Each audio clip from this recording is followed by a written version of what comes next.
Could Taylor Swift help you pray better? And do you care what some Christian podcasters or theologians or priests think of Taylor Swift's newest album? Well, if you do, this is the perfect episode for you. Guys, today we will be discussing and reviewing Taylor Swift's newest album, The Tortured Poets Department. That might be the first time that I said it right. I always want to say Tortured Poets Society for some reason, but it is Tortured Poets Department. Guys, this is going to be a fantastic episode. This was kind of like a last minute thing. Like T Swift dropped this idea that she's going to drop an album, and I immediately texted my favorite Swifties that I know, which aren't young girls, but rather some bearded theologians, and one of their wives. I was like, hey, guys, let's jump on and let's talk about T Swift. And of course, their reaction was immediately, hell yeah, we're talking about T Swift. Oh man, y'all, we realize this is a little bit outside of like maybe people's expectations. But I think it's going to be a fun episode. We're going to talk some about like the theology of like how we think about psalms and songs. We're going to talk about Taylor Swift's album and what is fun about it, what's not fun about it, what we love, what we didn't love, how we feel about Taylor Swift's music in general. And we're honestly, we're just going to hang out and have a good time. I'm Joshua Noel, one of your hosts. I'm here with former host and expert guest, maybe the most common guest, Brandon Knight, the host of My Seminary Life. I should have done applause. Wait a minute. Let me, I can try that again. You have a soundboard? The host of My Seminary Life. Wow. Check that out. Yeah. Right. Also here with his wife, Claire Knight. Hello.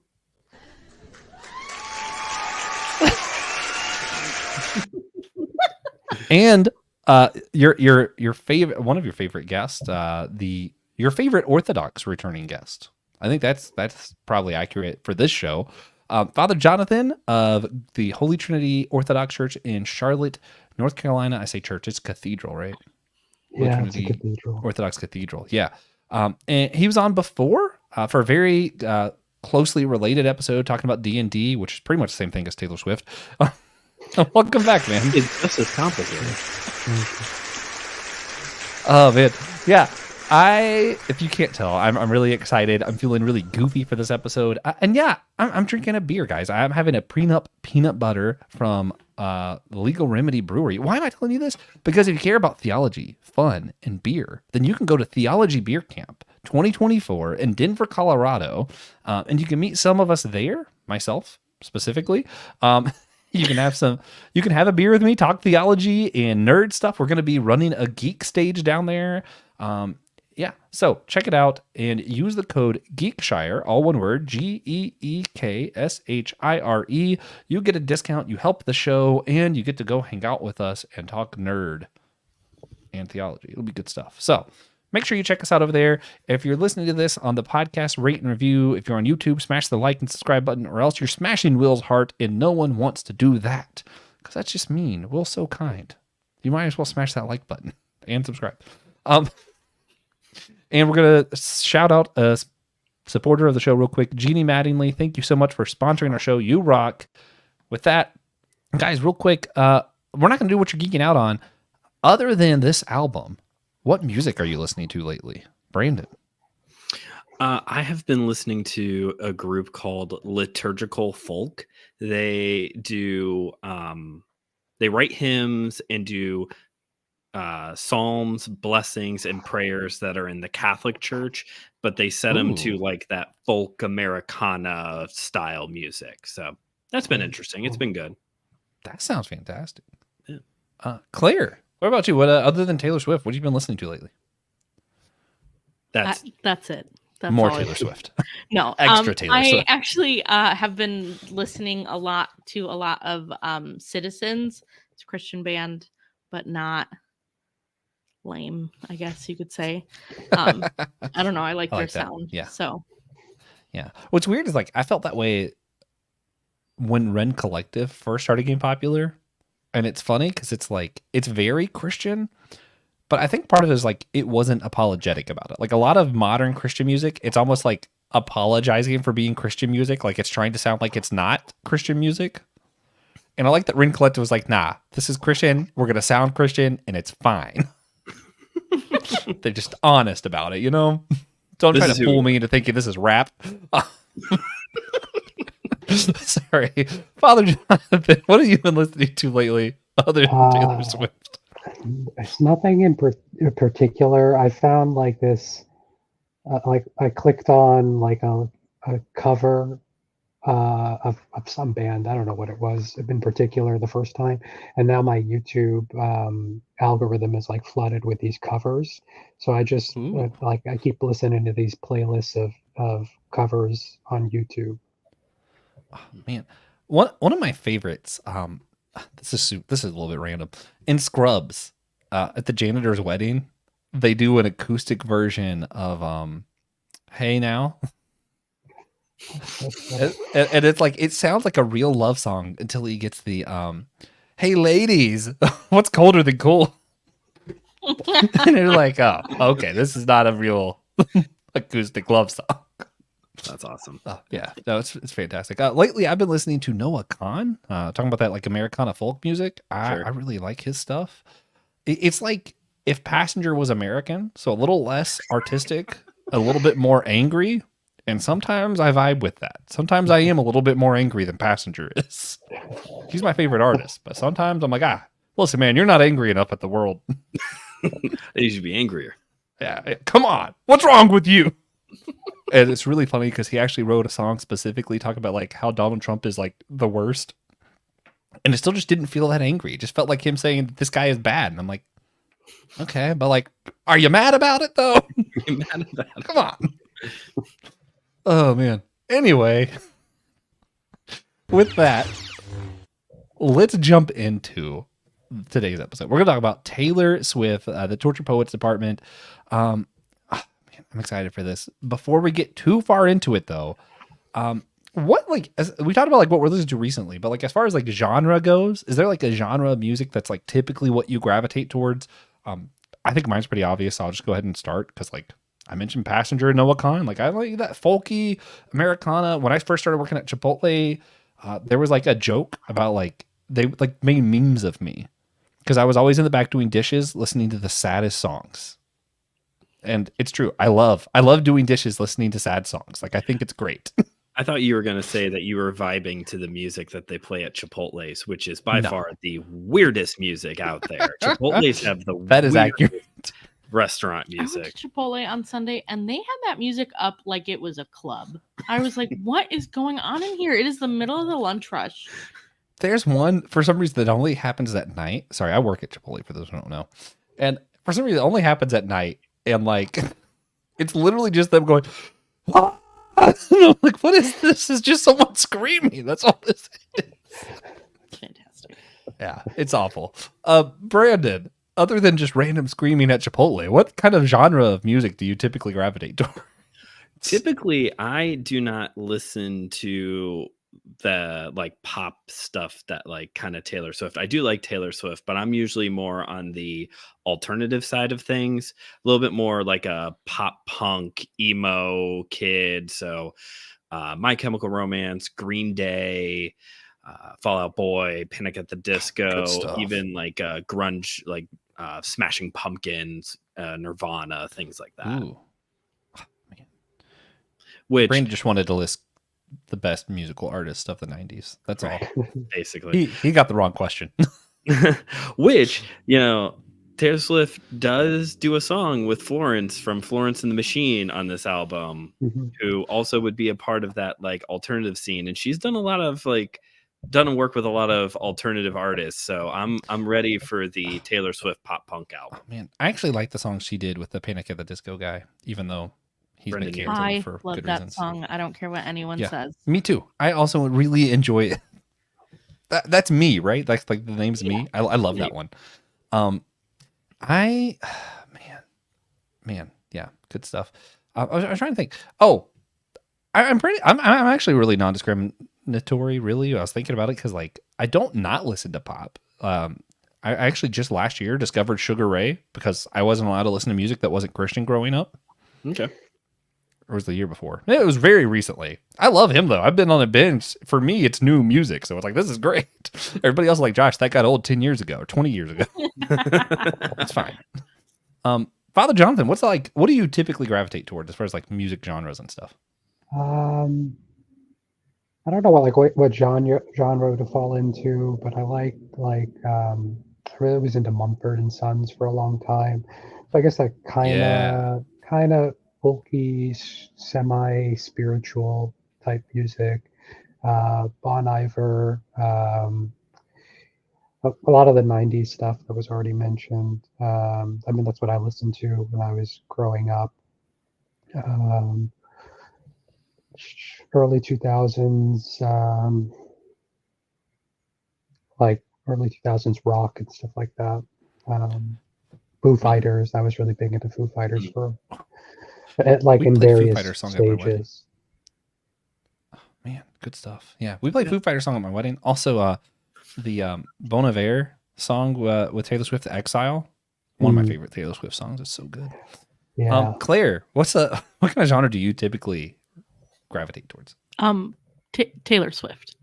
No. There's definitely a lot of pop. I love Claire's music. role in this episode. I just like Taylor Swift because, like, I mean, she makes different genres of music. So, duh. Yeah. Anyway, Someone said one time that she is the music industry because she touches every aspect of it, every genre. I mean, they're not wrong. I do like listening to a lot of pop from like when I was like a kid. Sugar Ray. I'll put on like pop from the 2000s and 2010s. Sugar Ray? Not Sugar Ray, so sorry. Aw.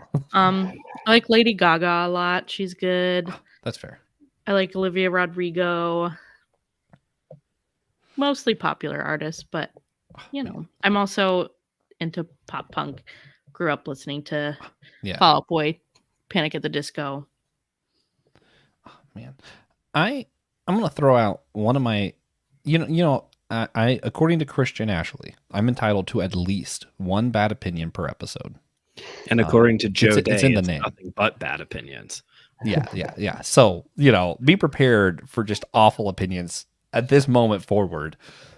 Fantastic. I did not like the song she did with Florence Pugh. And I was so upset because, like, in my mind, I'm going to this album and there's a song called Florida.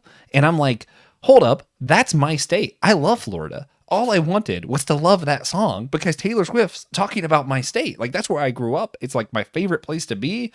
And I'm like, this song kind of sucks. Like, I just did not like it. That's a bad It is. I like the Taylor Swift part. And as soon as the other lady started singing, I was like, I don't want to listen to the rest of this track. You don't like Florence and the Machine?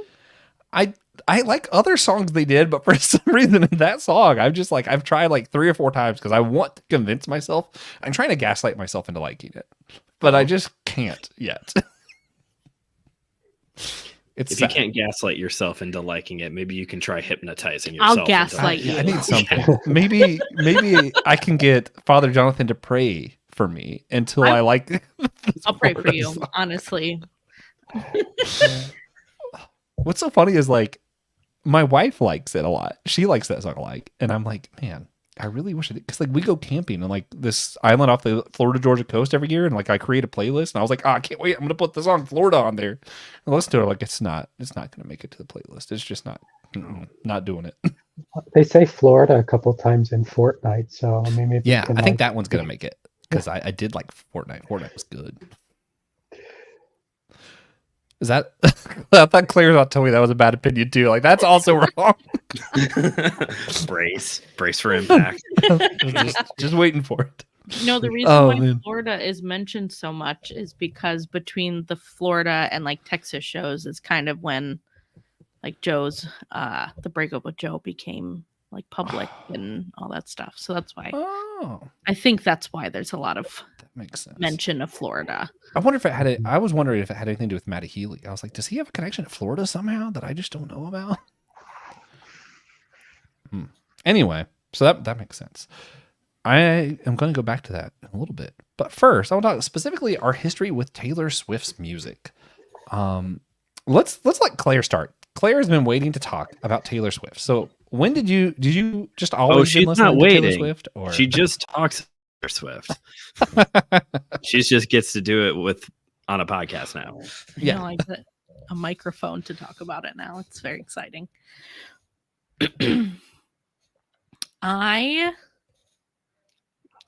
Actually, the first album that I listened to like in its entirety was 1989. So that's what kind of got me It's a into good it one. first. And like I, heard some of her like the very mainstream songs, and I never disliked them, but 1989 was the first time I was like, oh, who's this Taylor Swift? Let me listen to her some more. But then of course she, went on a however many year hiatus after 1989. So my favorite album is Reputation. But I don't know. Now I just listen to all of it. I have a playlist that is just every single Taylor Swift song, so that I can just put it on shuffle. And like, I don't know, I just like that she's got so many different, like with the different genres or different like moods of the songs. Like I feel like I can find, no matter like what kind of music mood I'm in, unless it's like pop punk or something, like I can find something that she sings that fits my mood. So like, why do I need to listen to anything else, All right, that checks out, I guess. Father Jonathan, how about you? Like you mentioned on the Whole Church podcast, this is how this started. You mentioned that you were a Swiftie, and I was like, I need to know more about this. Father Jonathan just like be vibing with Taylor Swift. Yeah, I mean, it goes back to the beginning. I think I somehow got connected to like one of the songs from her first album, the self-named one. And I started listening to it, and then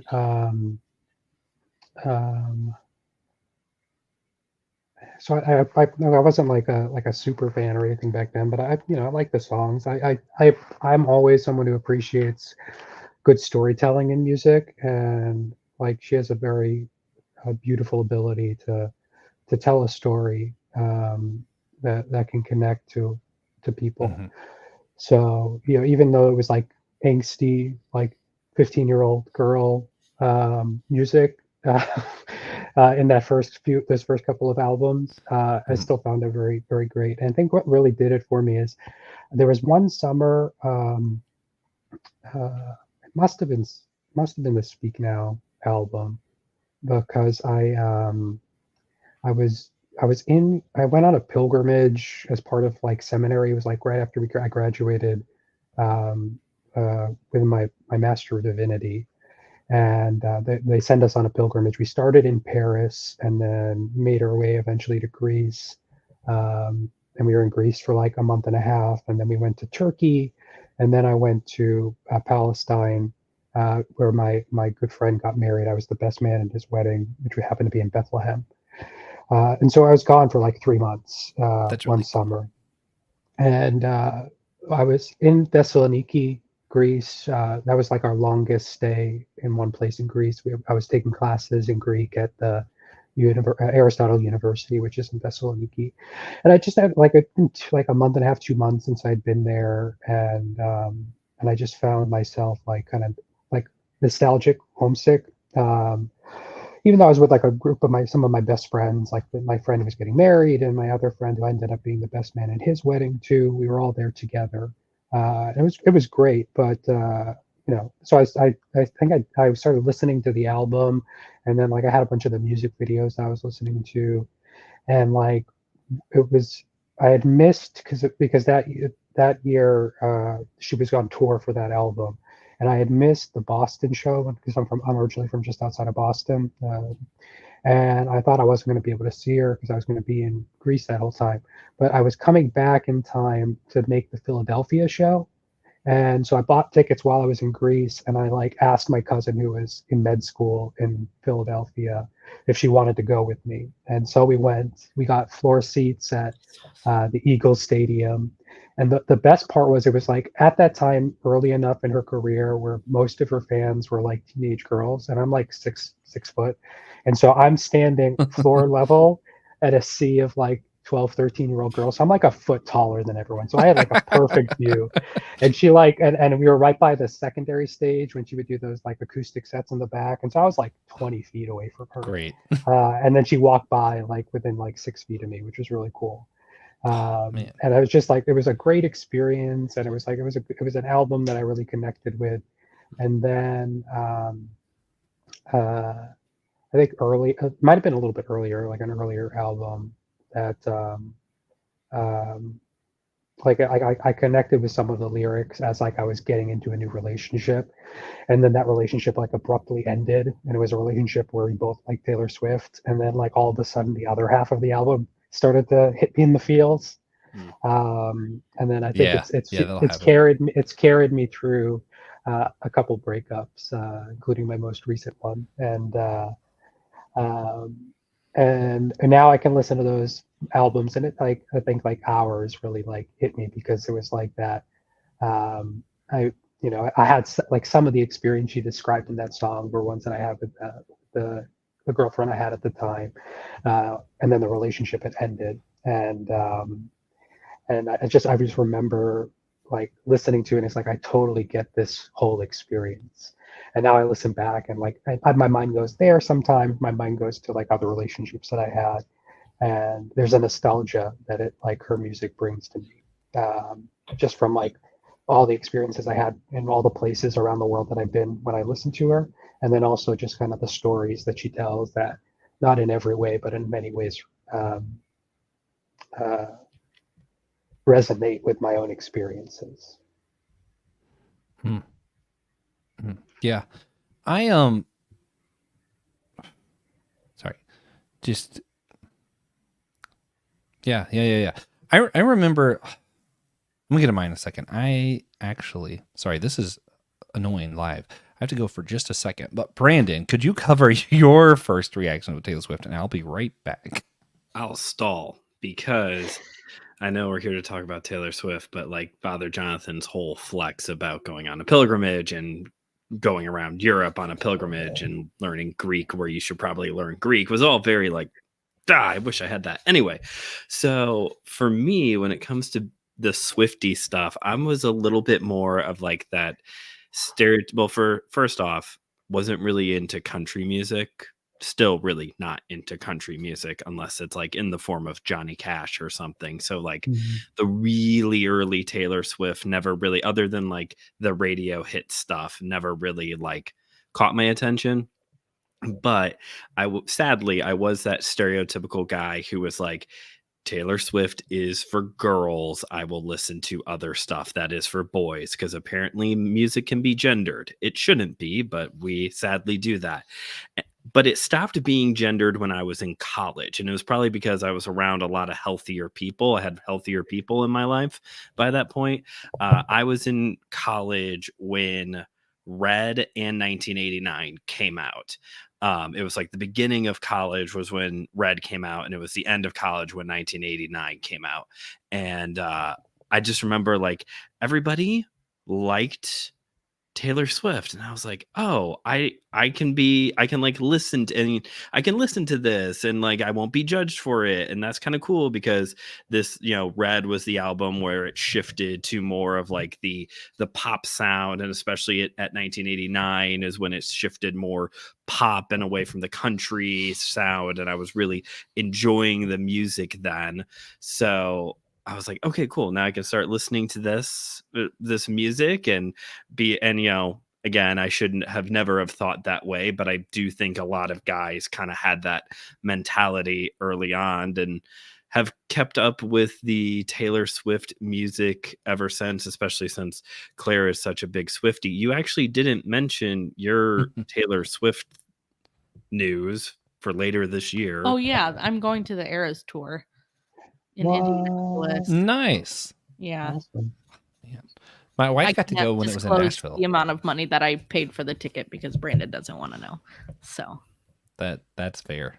I understand that. Because you can only get 4 tickets. I sadly will not be going. I was the odd man sorry. out, but we did go see the Eras Tour concert movie when it was in theaters, and then we have watched the Taylor's version on Disney Plus. I still think it's silly, but I understand why, because apparently it was like a rating issue thing because she drops F-bombs in her music. But so I've seen the concert movie version, but she does get to go in November. Actually, something my wife mentioned that was really interesting to me is how Taylor went from like not saying any bad words to now all of her explicit songs are explicit specifically because she drops the F-bomb. Like she doesn't use other swear words that much, but she likes that word for some reason. It's a powerful word. Yeah. I mean, I personally don't have anything wrong with it. I'm not gonna say it on a live stream because people haven't been warned on YouTube. There wasn't an explicit rating. They need to be warned before I. Anyway, if he could warn them, he would say it so much. Yeah. Every other word. Don't worry, because there's going to be this episode Josh's version where I'll have Josh's version, and it's just gonna I'm just gonna edit in myself going F. Oh god. Anyway, I have such a weird history with Taylor Swift. I feel like I remember like appreciating her, but not really like being super into it early on. Even like Our Love Song was the first one I remember thinking was like just a fantastic song. I was really into that one. I enjoyed that one a lot. But it wasn't until 1989 came out. I was living in Charleston. I was in college at the time, and it wasn't quite as a joke, but it was all like, I don't know how to explain this. It was a bit. There was a whole bit around me getting the 1989 album.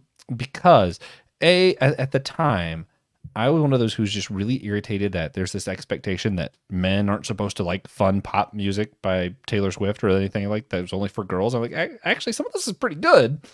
And I don't like when expectations are put on me. So I immediately have to destroy them. And then pair that with the Bible study I had going at the time when I was in Charleston. Involved one guy named Lee, who I could not explain to you why. I literally just couldn't explain to you. But people would just see him and for some reason assume he was racist. It happened pretty frequently. It made no sense to any of us. And one of our other friends, who everyone he was a African man who dressed like he was from certain kind of neighborhoods. So everyone made those kind of assumptions about him. And we said, it'd be fun if us three went together at midnight when 1989 drops to Walmart, and we just bought that album and blared it in our car, because no one would expect this particular group of people, A, to be together at all, or B, to be listening to Taylor Swift. So we just kind of did it for the bit, and we went in and we all jammed. We loved that album. I was so glad it was good, because if you stay up to midnight and you're like doing this whole thing for a bit and then like the music sucked, that would have been awful. That would have been rough. Yeah, but like we went in, we all loved it. It was a great album. I still love that album. Into the Woods was great. We had a role playing game that Out of the Wood. Thank you. We had a role playing game where there's a certain character storyline lined up so perfectly to the song Bad Blood. That we were able to play it while doing basically Dungeons and Dragons. We played that song and everyone was like, "Oh my god, this makes perfect sense." like the bullet hole lines and everything. Everyone's like, "Wait a minute, all of this happened." And we're like, "Yeah, Taylor Swift knows about the game, guys." It was perfect. It was so much fun. And then like you mentioned, at the time, I still don't really follow Taylor Swift's life. I just liked her music. My wife follows a little bit more of her life, so I'm a little bit more cued in now to like what some of the songs mean. But I remember there was a long time. I wasn't a huge fan of Rep. Like for me, it was just kind of For some reason, I want Passenger to be angry, but when Taylor gets angry, I'm like, I don't care about that anger. You're not angry about the things I'm angry about. I think you just had your second bad opinion in someone's eyes. I could see it in her face. I'm just dropping bad opinions like they're hot. But they then Folklore. When Folklore came out, I went from casual Taylor fan, which I think I'm still a casual fan, but I listened to that album religiously. I love that album. Invisible Strings is like, I listen to that probably at least once a week. I think that song is just phenomenal. It hits me in all the right, like that song is like man, I sound weird, but for saying vibe, but like I vibe with that so much. I'm like, that song is like, it's connected to me on a spiritual level. And I'm like, this is good. This is good stuff. So yeah, How do you, yeah. you feel the same way about Evermore, or is it very specifically folklore? I like Evermore, but I didn't love it like I loved Folklore. Like I love Folklore. Evermore I liked. I didn't love it. Gotcha. Sorry, Claire. Okay. Claire's like, wow, this guy and his bad opinion. No, it's okay. She's like, man, You Joe was you don't right. have All of to his like opinions it all. suck. It's okay. Oh man. So anyway, so that out of the way. Let's go just straight to the album. The Torture Poets Department. What was your first reaction to this one, Father Jonathan? What was your first thoughts when you listened to this album? So I listened to it. First of all, I was like super frustrated because I happened to be up when it came out, and so I downloaded it, and then like the next day, I like the second part of the album dropped, so I had to buy two albums, which is fine. It's fine. But I remember, the first song is Fortnite, and I'm like, it had this like Lana Del Rey vibe to it, and like even in the like the tone of it, and I don't think I ever actually heard like Post Malone sing, and I was like really surprised by it. And so, kind of going into it, I had this like moment of like, I don't know how I feel about this because it's kind of got like a different vibe, but like, but then it kind of like reminded me a little bit of like Snow on the Beach. Is that the one? Yeah, that she did with Lana Del Rey, and just kind of like the tone and the enunciation. And as I moved into it, I felt it was it each one struck me, and like I could definitely feel a lot of the feelings along with it, even though like I couldn't quite, like I'm not at a place in life where like all of that resonates with me. But I had an experience where like I could definitely, I felt like I was listening to people that like come to me for spiritual guidance and stuff like that, and like the types of feelings that they describe to me, and and, like I may not have had those experiences that she's describing in the different songs, but I've definitely felt what those feelings feel like, and so there was a resonance there, despite maybe having less of the same experiences that she's describing as I have in previous albums. Yeah. So for me, because my wife was staying up anyway, very intentionally stayed up till midnight to listen to this thing. I was like, this is going to be great, right? And she'd been dropping hints about 2 forever, and for some reason, we had this idea that 2, because a fortnight is 2 weeks. We were like, oh, in 2 weeks she's going to do something. We were wrong, but whatever. Because Taylor Swift, like it was said on somewhere, like I saw a meme that was like, if we're just all should be glad Taylor Swift is an artist and not a serial killer. And I'm like, that's true. Because like the way she does like details and stuff, you're like, she probably could be. As far as we know. I would really like to read like a book or a comic. That's the fanfic we all really need. Yeah, Taylor Swift, the serial killer. Well, like no body, no crime. Well, yeah, that's let us know how it would happen. That should be our next album. Or Out of the Woods, that like allegedly that. Yes, there's supposedly hints in some of her songs that Taylor Swift and Harry Styles committed vehicular manslaughter, and I've covered it up. And sorry, we just got you demonetized. Definitely fascinated. That's a popular fan theory. Am I now an accomplice? Is that no? There's millions of accomplices if that's the case. Sorry. Yeah, where was I? Yeah, so when the first part came out at midnight, I was a little disappointed. Mostly because like Tortured Poets Department, to me, I was like, this has got to be like Folklore Evermore happening again. Because like just like the title, like it sounds like it's gonna be artistic, it's gonna be great. And I'm like, oh, this is just like Diet Midnights. What's happening here? Interesting. Because I don't know. I just didn't want all pop. And some of the songs in the first part, especially re-listening to it, I love. But if I'm just talking about my first initial reactions, I was like, man, this isn't Folklore Part 2. You know? Then the next day when I listened to the second part, I was like, man, she saved the best part of the album for last. And then as I've re-listened to it a few more times, I'm like, okay, wait, there's songs I really like on both sides. I really appreciate. Still not one of my favorite albums, but I really appreciate it. There's some songs I really love that are probably going to be my top Taylor songs later on. I do this thing where like I overcorrect, or I'm so scared of recency bias that I just assume I don't like any of this until recency is passed. Brandon, you go. Do you want to go first? No, you go first. You go We first. gotta save the best for last. Brandon, So I'm saving the best for last. There we go. So I actually just finished listening to it before we got on. perfect. I'm also still very confused as to how many songs and was it intentionally 2 albums, and I'm still very confused about all of the detailed stuff. I know that online there is, I don't know if you've been keeping your ear to the ground, but online there is a lot of discourse. It's a very polarizing album. It seems like there's people who hate it. There's people who say it's her best album. I walked away from it thinking it was fine. I don't think there was really, for me, I don't think there was really anything like oh my gosh, this is like a mind-blowing song.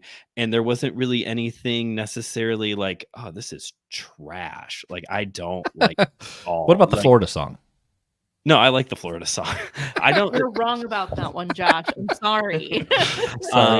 It's funny that you say that it's Diet Midnights. I was getting more like 1989 with, there was like one But Daddy I Love Him was like, oh, there's a little bit of country kind of splashed in Yeah, here. A little yeah. bit of country Taylor splashed in here. And that I did like, how she kind of like splashed a little bit of her roots in there, even though again, I don't really like country music. It was mentioned earlier by some of y'all that like, you know, the songs that are about like the breakups are like the ones that like really resonate with you. For me, like those songs are good. I'll share an unpopular opinion.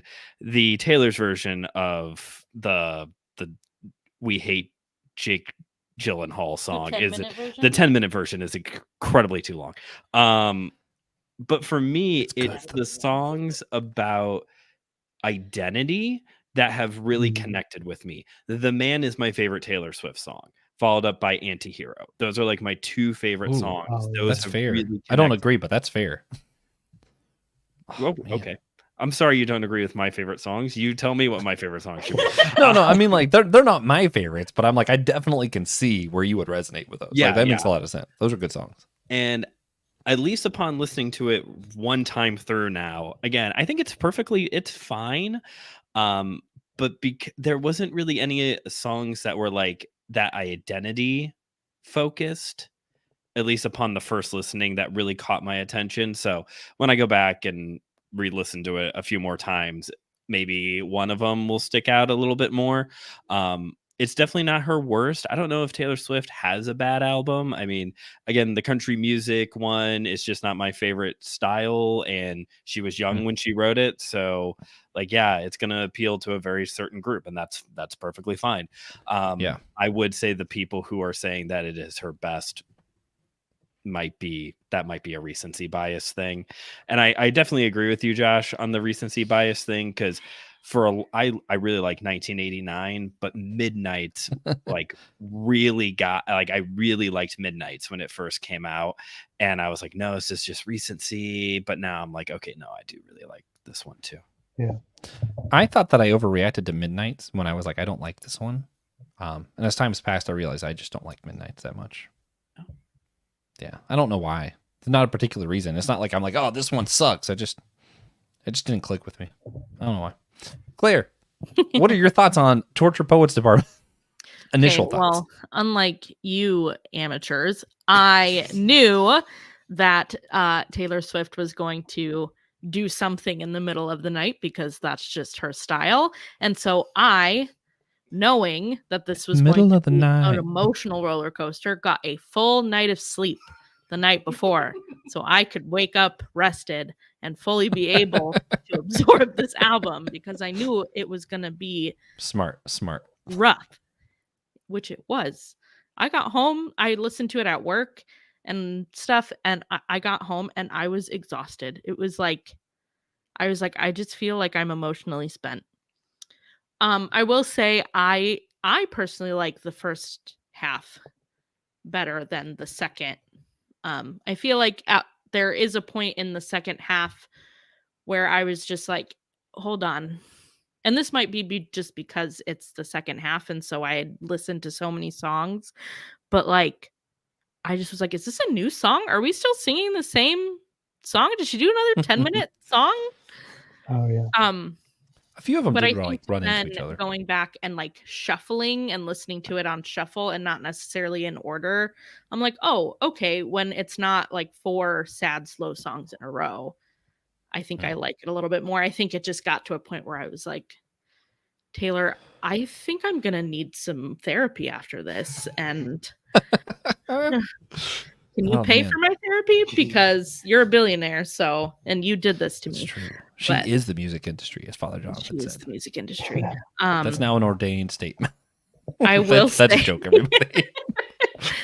I will say I listened to the manuscript on the way home from work, and it was like I texted my future sister-in-law, and I was like, I feel like this song both broke and mended my heart at the same time. Like, yes, I don't know. accurate. It just like for some reason I like got done listening to it and I just sat in my car in silence for a little bit. The final track, right? Yes. The final track. That one was just emotionally. That one was rough to get through. Yeah. I'm like, am I supposed to feel sad, happy, what? And I'm like, this is Torture Poets Department. That's what it's about.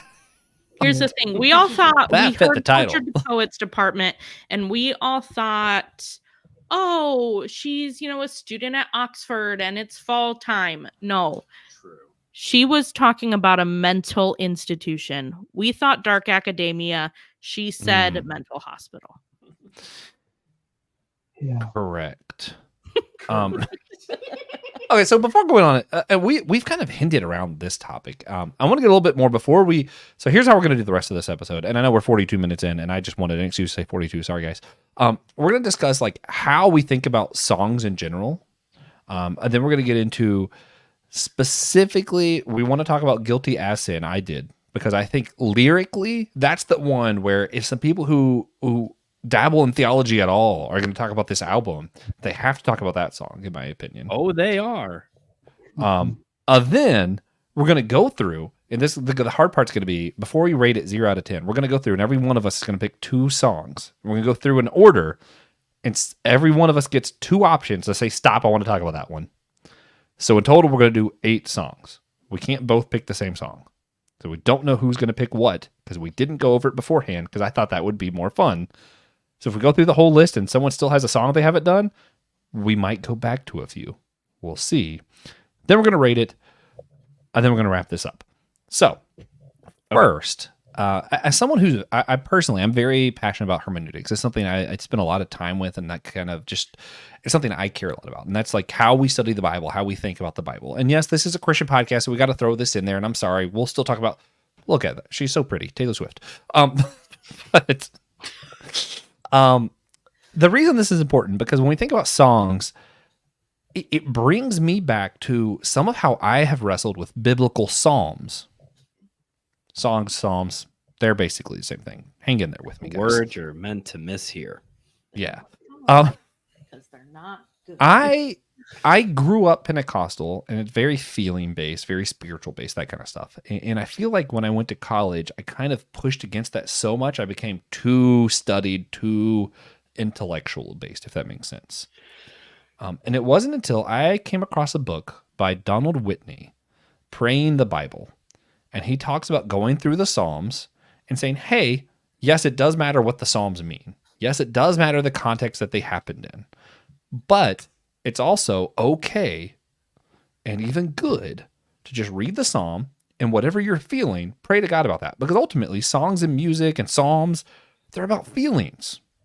So you don't have to say, oh, this biblical passage is about my grandpa because it made you think about your grandpa. Maybe all it said was the word fish, and that made you think of fishy. What made you think of your grandpa?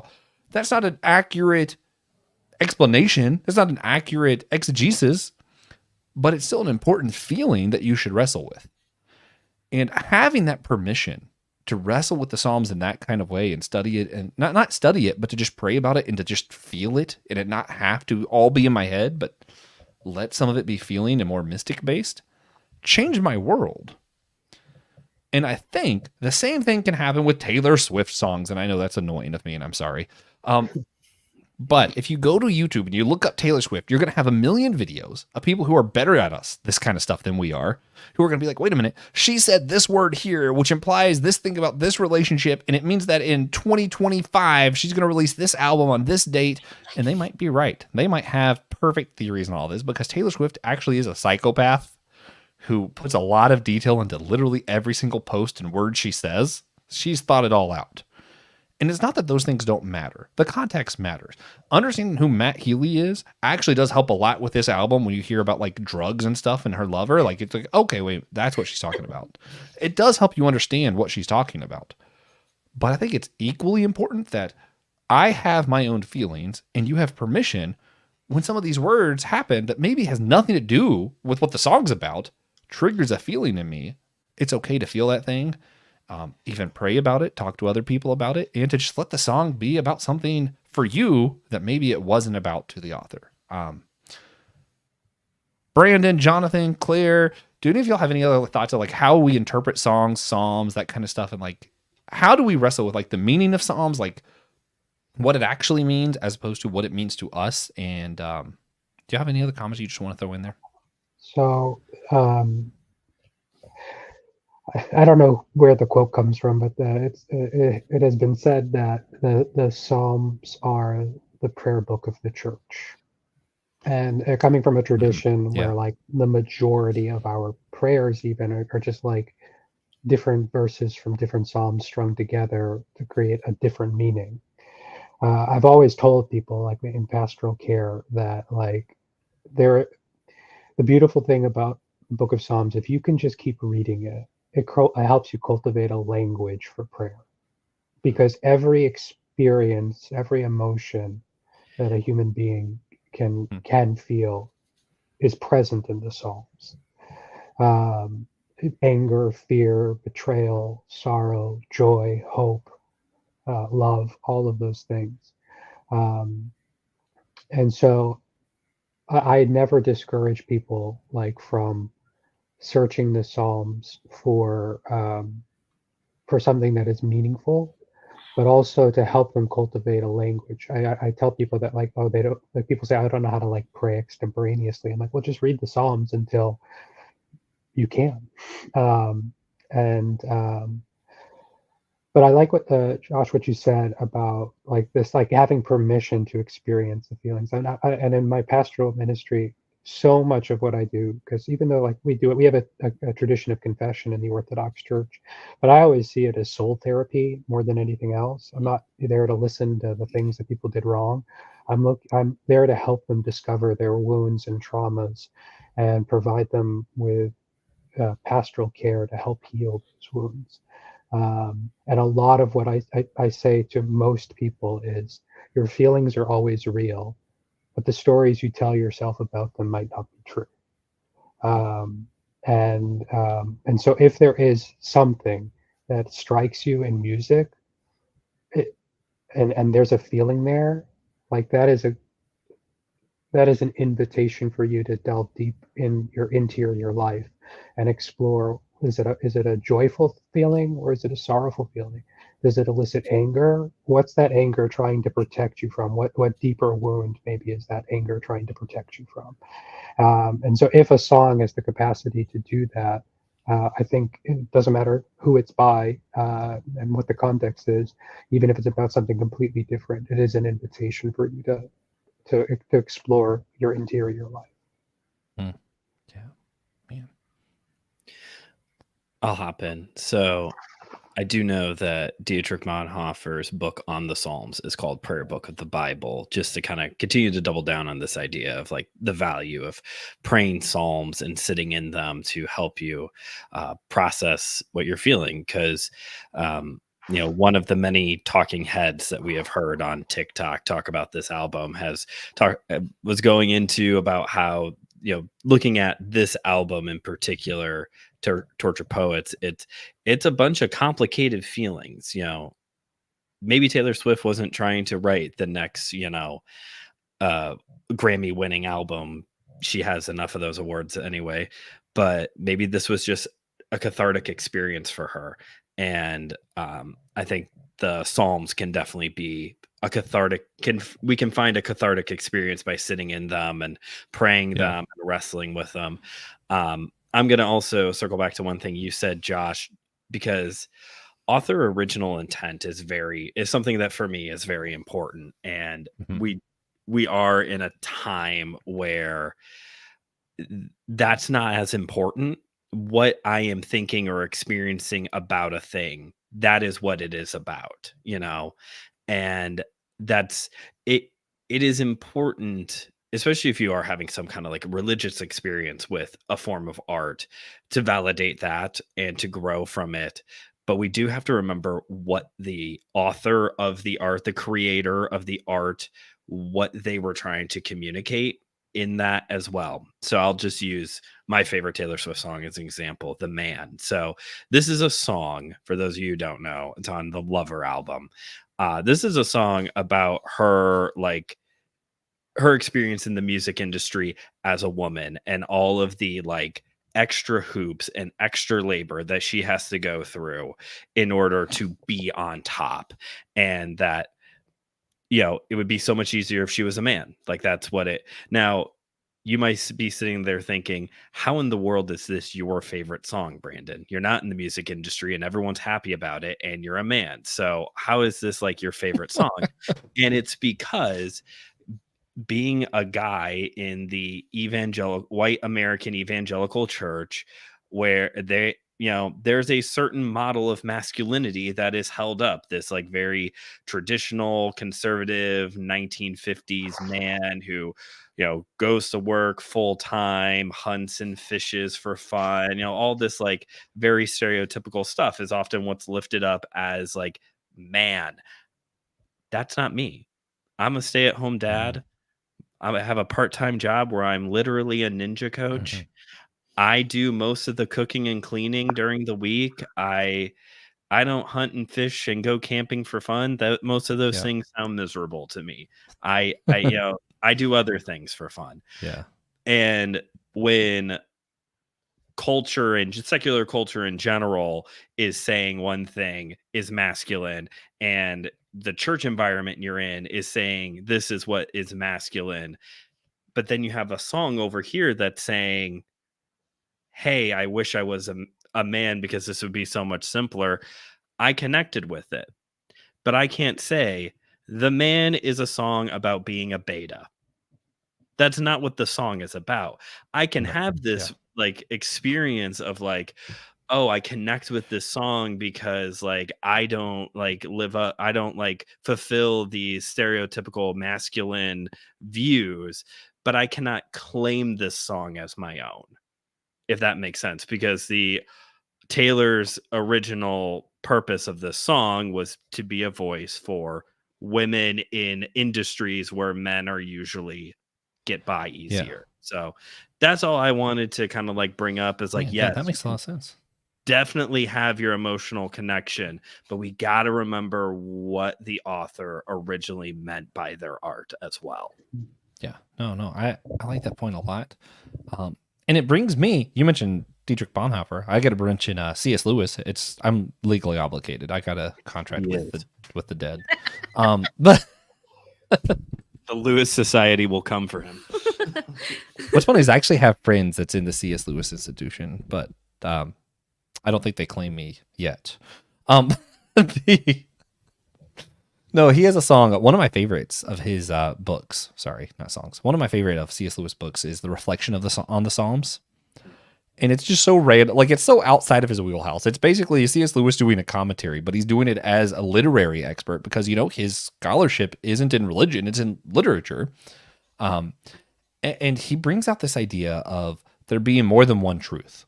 The psalm had its own truth, and then maybe there's a bigger truth. And he's talking about specifically like psalms that we now see as like, oh, that was about Jesus.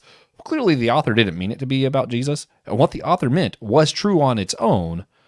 But also there's a bigger truth that the author didn't know about that can be applicable to Jesus.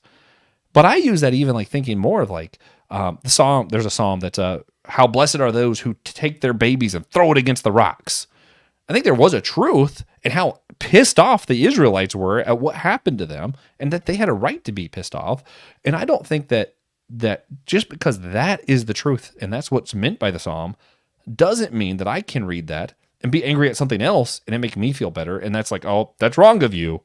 You weren't being oppressed by Palestinians. No, that's not the point, right? Like, I can be mad about something else and still connect to this psalm and still not think that I'm literally supposed to hope people's babies die, right? Like, all of those things can be true.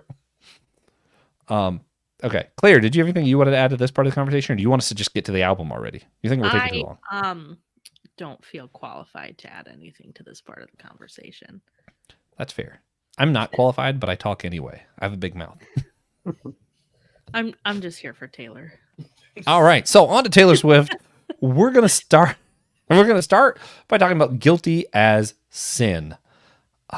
Guys, this for me, this one, it wasn't my favorite by any means. I mean, this one's difficult. I'm going to share a Google screen so people can see the lyrics. We're going to talk about what happened to this song. This song, not psalm, sorry. First, from my understanding, this song is about a couple different things. One being maybe masturbation. Another one being demonetization. How can it be sin how can I be guilty without ever touching his skin? How can I be guilty of sin? So if it's just something that happens in my mind, if it's just something that's happening in my thoughts, how can that be something that makes me guilty? And that's something that she brought up as, oh, see, whatever, this is common sense says that I can't be guilty for something that I haven't actually done. So just because I thought about it, just because something about her upper thigh, read into that what you will, only in her mind, I don't know, whatever. So we have these things that seem like they're talking about something, but I think the big takeaway, here, let me get back down to it. I want to read this. Let's try and figure out, okay, what if I'm going to read this whole part of the lyric, and it's going to sound weird coming from me, guys, and I'm sorry. What if he's written mine on my upper thigh, only in my mind, one slip and falling back into the hedge maze? Oh, what a way to die. My bed sheets are ablaze. I screamed his name, building up like waves, crashing over my grave. Without ever touching his skin, how can I be guilty of sin? What if I roll the stone away? They're going to crucify me anyway. What if the way you hold me is actually what's holy? If long-suffering propriety is what they want from me, they don't know how you've haunted me so stunningly. I choose you and me religiously. All right, guys, I don't think we can say that there's no theological implications here. I don't know if she's trying to teach theology. I don't think she is. But there's implications of how she feels and what she thinks theology is telling her. Go at it. You guys are smarter than me. Brandon, Father Jonathan, tell me something. How do you guys wrestle with what she said here? Well, I know this. Evangelical Facebook is already ablaze angry about this song. That it's what is it really? Yes, I haven't heard anything yet. Yes, it is. Okay, good. We saw it earlier.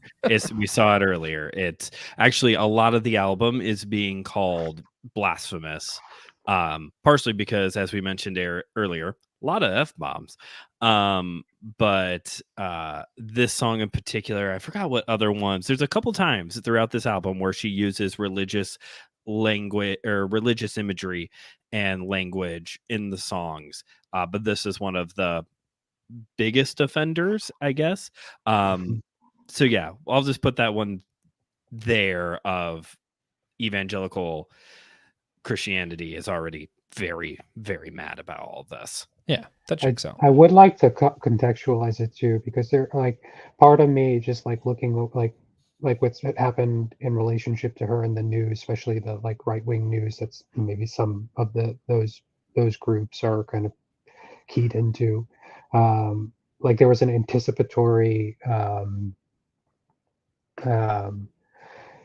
attention paid towards Taylor Swift, like given the nature of what's coming up in the political realm and like the whole, right wing conservative media stuff around her and Travis Kelsey and like the Super Bowl and all of that.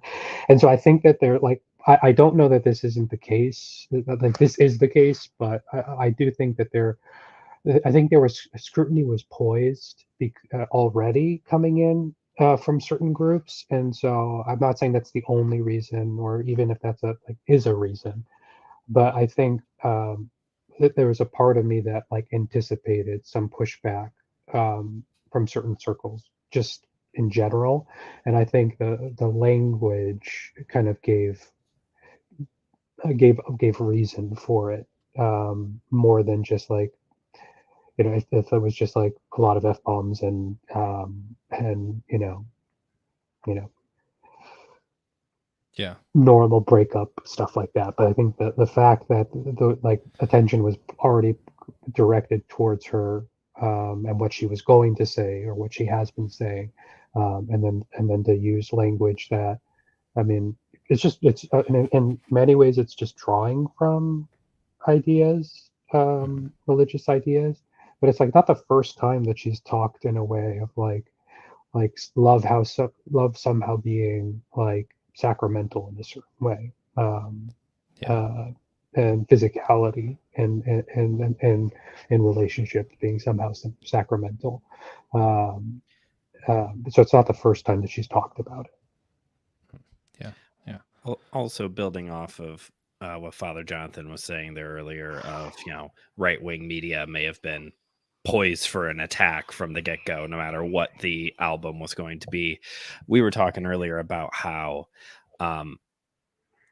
she's not the first secular artist to use religious imagery in a song, but sometimes these songs get a free pass because someone in the group is a professing Christian.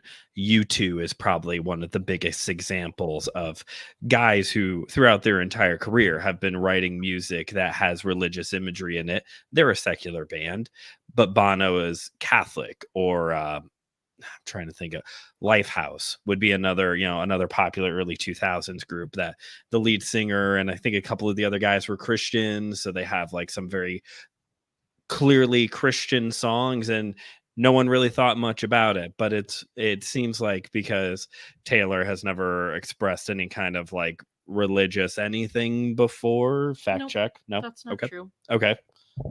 I mean, growing up, I don't know what she would say she identifies with. I'm glad I said fact check. But in the documentary she made, Miss Americana, she says, because she's talking about like, this is what people in Tennessee who are Christian want, and she was like, I live in Tennessee, I'm Christian, that's not me. So that it's a little bit older, so maybe she does or does not identify that way any longer. But I mean, I think she grew up in a Christian background. I do believe when I was in like middle school, high school, it was like, oh, Taylor Swift's a Christian, her and the Jonas Brothers, right. Okay. Were, they were okay because they're Christians, even though they're not Christian bands. You can still listen to them because they have purity rings or something. Yeah. I think she's like more casually Christian, like most people who think of themselves as Christian. I'm hoping not to let this conversation get too off the rails here. One, masturbation's a tricky subject, whether or not we think that's okay or not, or if that's what she's talking about. That's a whole other thing. It doesn't seem like she's talking about watching porn specifically, so it's kind of like, shrug. There's a lot of different theological diversity around whether or not masturbation's okay. I don't know, man. But specifically, I mean, what's weird is I feel a little bit like a hypocrite because I really have a disdain for the Florida Georgia Line song, Florida Georgia Line song that's holy, that's talking about love being something that's holy to them. Yeah, but they And use holy holy represents as an something. Like it's an acronym to mean Yeah, high on loving you. yeah. I was gonna say it was an acronym, and it still bugs me. That song just bugs me. I'm just like, wait, Fine, that that's song not just what holy means. Stop. song, but And part of this does irritate me a little bit. I think the thing though is Taylor's very clearly, in my mind, not making theological statements, but saying what she feels. And I think it's important for those of us in ministry and not in ministry to realize this is how a lot of people feel. They feel like a lot of Christian culture, or people who say that they're Christians, are saying, all you're doing is sins. This is a sin. This is a sin. This is a sin, blah, blah, blah, and attacking them. And they're like, what? I didn't do anything. How can I be guilty? I didn't do anything. Would you liken, this is for everybody, not just Josh, would you liken this song to Take Me to Church by Hosier? That's a good song. That's different. Yeah. I mean that song popped into my head. yeah, I mean, What's the one where she's like, well, like I think tonally it's the same. It might even be the same chord progression, but it's where she's like describing the person as her drug. I forget the name of that song. Oh, that's on I don't Reputation. remember that one. Yeah, I know what you're talking about though. Don't Blame Me. Blakey. Yeah, Don't Blame Me. But like I think the chord progression like kind of lines up. I've heard like mashups with that. So like I think I automatically kind of went into those kind of like those two songs together. Yeah. And I think contextually like just I don't like although there's language like roll away the stone, like crucify me and stuff like that. I honestly like I'm thinking about the criticism that she would actually be getting like if she's writing this, and I don't think that she's looking like I don't think that it's religious. Like it's criticism that she would get for having feelings or having thoughts about another person or engaging in some type of relationship with another person coming from like a religious group.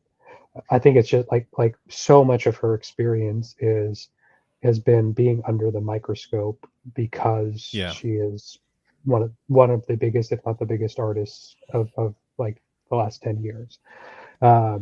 And so she's constantly being criticized externally, and and she's using the language of sin, but I don't know that it's like sin like a Christian would understand the idea of sin as much as it's as it's much of like a social faux pas or something like that she's saying, and like it's just happening in my mind, but I'm not like going out there and doing it. But like, would it really be so bad if I just like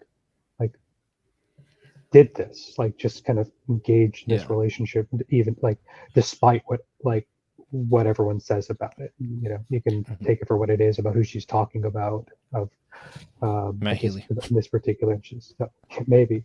And so so like that's it. So that's the only thing like I would say is like it's challenging because this is language that like people are like familiar enough, and I'm trying to like go back to like I didn't grow up in the church or anything like that. I kind of came to it like a little later, and I wasn't like I saw the Passion of the Christ. That was like the first time I really heard a story of the crucifixion. But like I knew like this is the type of language I would understand being unchurched and unfamiliar, and they're just catchy, religious-y sounding words when she's trying to like use this language of original sin and crucifixion and religiosity, but without actually trying to like express something that is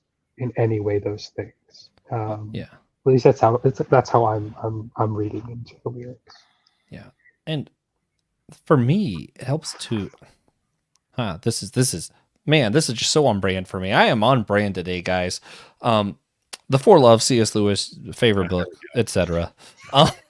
He's going to get into that club one of these days. The oh no, so it is my favorite book, and part of why is because like it just explains the human experience so fully and so well, and contextualizes it in the gospel in a way that helps me make sense of life. And it actually helps me make sense of this song a little bit. So in the book, he breaks down how all of our loves are more or less a reflection of the real ultimate love, which is God's love. So to think of our romantic loves and be like, man, it feels sacred, it feels holy, it should a little bit, right? Like it should, because it is a reflection of something that truly is holy. So it makes sense in a way when she says, what if this is the thing that is holy? I understand that feeling. I think it's only a reflection of what's truly holy, but I understand where that feeling is coming from. And I think she's describing a feeling and not saying it is holy. She's saying, what if this is what's holy? Because that's what she's feeling. And to me, that makes a lot of sense. Yeah, I'm reminded as you said that. So there is I want to say 10th, 11th century saint. His name is Saint Simeon the New Theologian, and he wrote a series of poems called Hymns on Divine Eros. And oftentimes we when we think of divine love, we're like kind of thinking of agapic love, like self-sacrificial love. But he kind of like, and this kind of draws back into Old Testament, like, the Song of Songs kind of love. Like there is a way in which erotic love, like God loves us in a way that's erotically desiring us, and we are meant to have that same type of erotic love, this love that is desire and eros, towards God. And even like in some of the hymns, like there is like, I wouldn't say it's explicit, but like he likens the relationship of a human being to God to the coupling relationship within the dynamic of a husband and wife. Um, and I mean, this is like Christian from 1,000 years ago, like realizing that there is something in the human experience um, of this particular type of love, that can speak to um, can speak to the dynamic of our love for God and God's love for humanity. Hmm. Hmm. I like that a lot. All right. Are you guys ready to go through the album? I know we're already an hour plus into this, and I knew this was going to be long because we can't not let this be long because it's Taylor Swift of all things. What else does Geeks talk about other than Taylor Swift? Just got to do it for like 13 hours, Yeah, it's fine. All right, if you guys are ready, I want to jump in. Like I mentioned, what we're going to do, we're only going to talk about 8 of the songs. There are 31 songs, so of course this was going to be a long episode. Man, 122 minutes of content, but we are only going to talk about 8 songs. I'm going to start at the first song. I'm going to list them off. You guys say stop when you're at one you want to talk about. The only other rules, here's we go, because my favorite songs are not going to be the 2 that I want to talk about. So you could thumbs up, thumbs down for those on YouTube. Or if you need to say, you can't do a whole sentence. You can do a half a sentence comment if you want of, oh, that's a good one. Or, wish we could talk more about that. Something like that. That's fine. But not a full sentence. All right? Unless it's your pick. Okay. Are we all good? Clear on the rules that aren't very rule-like and are more like guidelines?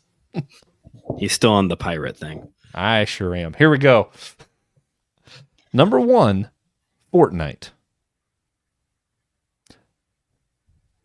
Number 2, The Tortured Poets Department. 3, My Boy Only Breaks His Favorite Toys. Perfect. That's my favorite. 4, Down Bad. 5, So Long London. Okay, I want to talk about this one. All right, here we go. That took long enough. Ooh, I'm sorry. surprised. We got to 5. So I liked this song, but the reason why I want to talk about it is because I feel like this is a really good example of I feel like everyone was kind of obsessing over like, who's this song about? Is this song about Joe? Oh my gosh, so many of these songs are about Maddie Healy and all of this stuff, even though she's like telling us like, oh my gosh, please stop talking about my dating life. Like, and so like this is just one of those songs that I was like I guess on the surface everyone would just assume like, oh yeah, this song's just about Joe. But I really liked this song because I feel like it really encapsulates that going through a breakup, especially with like a longtime partner. It's you're not just losing that person. She lost her life. Like she thought she was, gonna be with this person and they were gonna live in London and she loved being there and she loved, all of this stuff about her life. And now she doesn't get it. Like she can't have that because the relationship's over and she has to say goodbye to all of that. And to me, like, I don't know, I just really thought that was a very powerful message of like, so often I feel like breakup songs just talk about like, oh, I miss you and like the things about the person. They don't really go into like just how devastating ending a long-term relationship can be and why it's so hard to end a relationship like that because there's a lot at risk and there's a lot to lose. Yeah. Okay. Anybody have anything in response to that? Because that's I feel like she said that really well. There's a Judah and the Lion song that's like I don't remember the name of it, but it's like the worst part of the breakup is trying to take these pictures off the walls. Mm-hmm. Oh yeah, That's rough. I do love me some Judah and the Lion. I forgot about them. They are a great group. Oh yeah. I think just like resonating with the idea of like it's not just like a life, like you can lose an entire location along with it. Like I still have a hard time driving by the house where I lived with my ex. Like it was hard. Yeah. I like think about like she's gonna go play a bunch of shows in London and like she's gonna do it because she has lots of fans there, but like there it's like forever. Anytime she goes back there for a tour or whatever, like there's going to be a certain filter on it, even if she's healed and everything. That's gonna hold some emotions and stuff there. So yeah, man, yeah, no, that's rough. All right, are we wanting to move on to other songs? Can we move on to other songs? This album's so rough, man. All right, I'm gonna try to move on and let's see where we stop next. But Daddy, I Love Him. I like that one. All right, here we go. Oh, yeah. Is that a stop or is that a one? Yeah, it's a stop. I didn't let us get very far. This one is the one like I've listened to the most so far, and I think part of it is like that country quality that was nostalgic for her early stuff. But then also, it is a story song, like it tells a narrative. Not that other ones don't, but like this like follows the pattern of the story, much like a lot of her earlier songs did. And then part of it is like, yes, there's also these kind of like critiques of kind of like some of the self-righteousness that you see in some kind of like traditional conservative communities, and like this idea of like a wild young love, that like I'd say it's not something like I personally relate to, but like I can understand how a person who's young and has like all these feelings like flowing through their head, and hormones and all of those things, like how this scenario could play out, just not totally understanding, and then like have it like switch towards the end, like it's like a natural relationship, and like things can work out. And so there was something about it that like I feel like this is the type of like pastoral I could see myself having a pastoral conversation with someone who's like working through this, and like how one like might expect. You know, I'm a priest in a pretty conservative Orthodox Christian tradition, that I might like be the like a voice like that is the criticizing, um, of like kind of the lifestyle choices of someone, but every ounce of my body and like my being, as if I were to be confronted with like an experience like this, um, would would be inclined to just try to understand where that person is coming from, um, and I felt a sorrow for this character, um, both because of what she was feeling, and then also with like what she was experiencing from like her family and like the church people and all of that, but then also like a sadness that this is the emotional maturity level of like that this person is stuck at and not able to see, like it's not oppressive. There's a reason why we have to be mindful of like how we give ourselves to another person, because you know it may be beautiful and exciting now, but you never know, um like you don't know what you're what will happen and what will be taken from you, like not just like the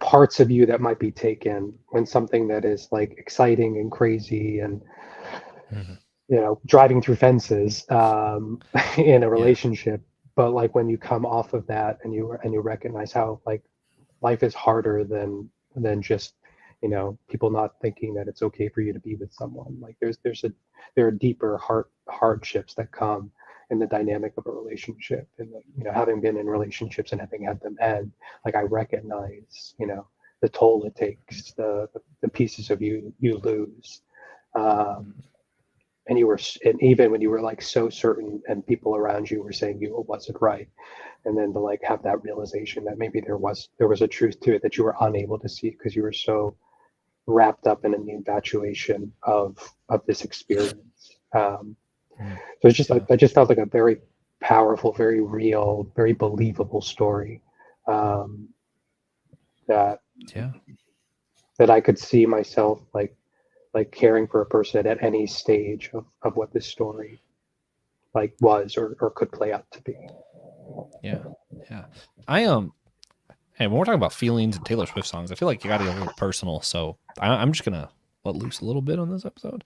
Um, I'm made to think of I had an ex, and I did have a lot of people who told me like, hey, this isn't right. This isn't whatever. This isn't it, Josh. And again, to go back to C.S. Lewis, there's that whole thing in the Four Loves of like, if you let it, each love will become a god, and when it becomes a god, it becomes a demon. That's something that he says over and over and over. You know, friendship. When you become so obsessed with friendship, it ends up being about the friendship itself to the point that you're just excluding others and you're doing no good in the world. So when it becomes a god, it becomes a demon, right? And he goes through and he does this with all this. And the thing with romantic love is you can become so obsessed with one another that you lose everything else. So when it becomes a god, it becomes a demon. And what's crazy is I look back on it, and even to this day, I can't point and go, yeah, she was bad for me. Some stuff that literally no one could have foreseen happened that caused it to become something that we couldn't stay in, that I tried to make happen anyway, just because everybody else was telling me that it was wrong for me. And I was like, well, the reasons you think are wrong are false. And since you're wrong, I'm going to stay in this relationship just to prove you wrong. And that became really, really toxic for me, and led to a lot of terrible outcomes just because, well, you said I can't, and I know your reason why I can't is wrong, so let me be right, and let me show you that I'm right. And yeah, that's unhealthy and bad. And that's Yeah. not what this song's about, but it brings up that feeling. Yeah, no, I mean, I think I relate to what she's saying of just like I had an ex that like all of my friends and like that friends and family didn't really like. Like, not that he was like bad, but it was just like, but I just wanted them to all shut up because I was like, but I'm happy. Why can't you just be happy for me? Like, and I feel like that's kind of a little bit what she's getting at of like, just stop talking about my dating life and let me do it on my own. Yeah. We might talk about it later, but there's another song where she's like, my good name is something for me to ruin. Like, you guys can butt out. It's the same song. That's this song. Good. That's a good one. Anyway, sorry, I don't know all the songs yet, guys. I've only listened to it like 3 or 4 times. Anyway, all right. Is everybody good to keep going down the list? All right, here we go. Fresh Out the Slammer. Florida. Boo. Where's my thumbs down? Guilty as Sin. We already talked about that one. Who's Afraid of Little Old Me? I Can Fix Him. No, really, I can. LOML. It's a sad song. I Can Do It With a Broken Heart. Me. Oh, I was gonna do it. Thank God. This is one of my favorites, but I don't have a ton to say about it, so I'm glad you do. Yeah, so like I said, I've only listened to the album the one time so far, so I don't have a lot to say. I don't have a lot to say about many of the songs. But when it comes to this one, I think this will be the one that ends up being my favorite from the album. Because as I mentioned earlier, the ones that are a little bit more about like identity seem to hit with me better. And there's a lot of that in this song. There's some of that in this song, of just like, it's very relatable of, you got your heart ripped out and you have to still go to work. Now for her, going to work is being on stage in front of thousands of screaming fans and having to pretend like you're happy while you're up there. And that's very different than me having a bad day at home, Cooper being very fussy, and then I have to go to work where I teach children. So, it's not a good one-to-one. It's apples and oranges, but it's still it's again kind of like trying to relate this to just personal experiences of like, everyone has had that time where you're depressed, you're anxious, you're whatever, and yet you're still expected to go do a thing. I did my grandfather's funeral back in November. My family, my dad came to me and wanted me to put the service together, to preach, to do the graveside. And because I love my family, I did it, but it was a very awkward grieving experience. And, again, just kind of that, like, people are, as we just got done talking, people like watching everything you do in your dating relationship, and then your heart gets broken and you have to go on stage and sing about how, tonight it's a good night to, I'm feeling 22 and all this kind of stuff, even though like your heart's ripped out. I know when you're talking about Taylor Swift, you shouldn't bring up Katy Perry, but when Katy Perry had like a concert movie come out years ago, and part of the movie was showing when Russell Brand sent her the text message that they broke up. Like, that's how he broke up with Katy Perry. It was like through text moments before she was about ready to go on stage and do this big like show.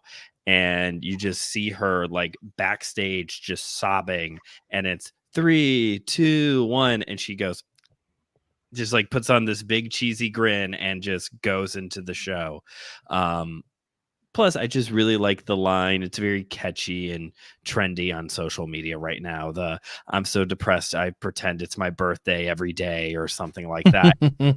Great line. That's a very the pop punk guy. Like, I find that to be a very pop punk line. Like, I could hear Paramore sing an entire song revolving around that line. So I love the line of, I'm miserable and nobody even knows. Yeah. Like, where she sounds extra line. Barbie for that. I'm like, that's perfect. My favorite is, I cry a lot, but I am so productive. And I was like, Yeah. And every millennial said amen. True. I have a pretty public role, and having gone through the end of a relationship in the midst of like a very public ministry, it was quite challenging, and I had oftentimes had to like pretend everything was okay when I was like, I felt like I was dying on the inside. You know, and so like this really kind of very much resonated with experiences that I had. I mean, it's like no one's expecting me to make, you know, hit marks and stilettos, but I certainly there were certainly aspects of it. And then this was just like I don't want to like go on too long because I know we're pressed for, we have a short amount of time, but I recently like have been getting into like old anime shows and stuff like that, and for whatever reason, like the slice of life romance ones are just kind of like popping up in my Oh. my you know, proposed things. And there was one, I think it's based on a webtoon called The Girl Downstairs, and then there's an anime, and then there's like a one season live action K-drama, Korean drama, a version of it too. And it's like this like kind of Hmm. broken former pop star who like goes through this like existential crisis, ends up like living, like he gets dropped out by her manager in this like rundown like house like on campus of a university in Seoul. And she ends up like meeting her upstairs neighbor, and like they slowly fall in love. And then she's like sued for copyright, or sued for like breach of contract, and she has to like go back into the pop star life. And in order to do that, she has to like break up with the guy that she's seeing in the regular world. And it's just like the different versions, like the webtoon versus the anime versus the TV show. Like she's doing it like she's making all her marks, she's doing all her things, she's acting like she's fine. She even like wrote her entire album based on their love story, and he never listened to it. And so like and so it's just like really tragic. And then like at the end, like they get back together for a day, and like she tells him that she has a boyfriend even though she doesn't. So like this, anyways, long story short, like I just saw that played out recently, and it just kind of like, it's like I've seen that in multiple media, like what that can be like, is you're like your whole life is on display, and you have to pretend like you're ready to wow 100,000, 200,000 people in a stadium when you're dying on the inside. Oh, that's a Yeah, positive note. I once broke up with a guy right before my shift at Chick-fil-A, so I think I can understand what Taylor's going through right now. Yeah, that's exactly the same for sure. No. No, but like I get it. Like sometimes it feels the same. And that's one thing when we're talking about feelings, like I'm gonna make myself to be the wuss in this situation. For me, like stubbing a toe might make me feel like my life's falling apart, and I might feel the same emotional weight that Brandon feels after literally everyone he's ever met has been kidnapped by aliens and he's left on the planet alone. You know, like our emotions aren't necessarily one-to-one. Like Brandon might just be that much tougher than me. Tough's not really the word. Tough's not the right word. I'm not trying to belittle anyone else's feelings. It's just one of those things when we're talking about feelings, like if you relate and your thing seems smaller than Taylor's thing, it's fine. I promise Taylor's not upset about it. God's not upset about it. We're not upset about it. It's cool. Yeah. Just as a last note on that, like I always tell people, like I never tell people I know how they feel. I said, I don't know what it's like to go through what you're going through, but the feelings that you're describing and the thoughts that you've told me you're thinking, I have both felt and thought those feelings and thought those thoughts before. And that's like the idea of empathy. It's like, I don't know what you're going through, but I know what it can feel like to feel those things. Yeah. Yeah. Actually, one of my favorite professors, who's also a mentor of mine, he broke that down for me, because I always thought it was a really comforting thing to say. Is like, oh, I know what you're feeling. He's like, don't ever say that. Because here's the thing. Even if you went through literally the same thing, you didn't go through it as them. So you don't know what it feels like for them. I was like, oh, man. And with that, we're moving on. Number 14, the smallest man who ever lived. I hope that's a double entendre. Number 15, The Alchemy. Number 16, Clara Bow. Moving on to track album 2, disc 2. Number 17, The Black Dog. That's a good one, by the way.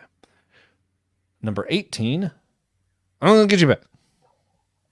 Wow. There's no spaces. I felt like that's just the appropriate way to say it. Correct. Number 19, The Albatross. Also fantastic. Really? Number 20, Chloe or Sam or Sophia or Marcus. I'm going to stop us here. I'm going to talk about this one. Oh, okay. I loved this song. It connected with me on so many levels, a lot of which are just not what Taylor meant at all. From my understanding in the song, it feels like she's talking about someone who left her, and he's with somebody. I don't even remember the name who they're with. Chloe, Sam, Sophia, somebody, right? And I love the chorus. It's just so emotional and raw, and just like I just feel it. If you want to break my cold, cold heart, just say I loved you the way you were. If you want to tear my world apart, just say you've always wondered. So why this song connects with me, and this is going to get a little weird maybe, I'm brain damaged. Fun fact. After my accident, I have about 2 years right before the accident that are really, really fuzzy for me. I don't remember all the details. And during that time, I had a very serious relationship that I just barely remember. And what I do remember, it almost feels like someone else's story. It's like, you're telling me this thing happened, and I'm like, cool. Some guy named Josh Noel dated some girl named blah, blah, blah. I'm like, that's interesting. Like, it feels like you're just telling me a story, even though like I do have memories that happened, but it doesn't feel like it happened to me. So this whole thing of like Chloe or Sam or whoever, it's like, yes, this resonates with me because it's like, I don't know this person. Like I know the name. I know what happened. I don't know this person. And for me, for a long time, probably up until I met my wife, because once I met my wife, I realized it doesn't matter because I love you and I love the life that I have.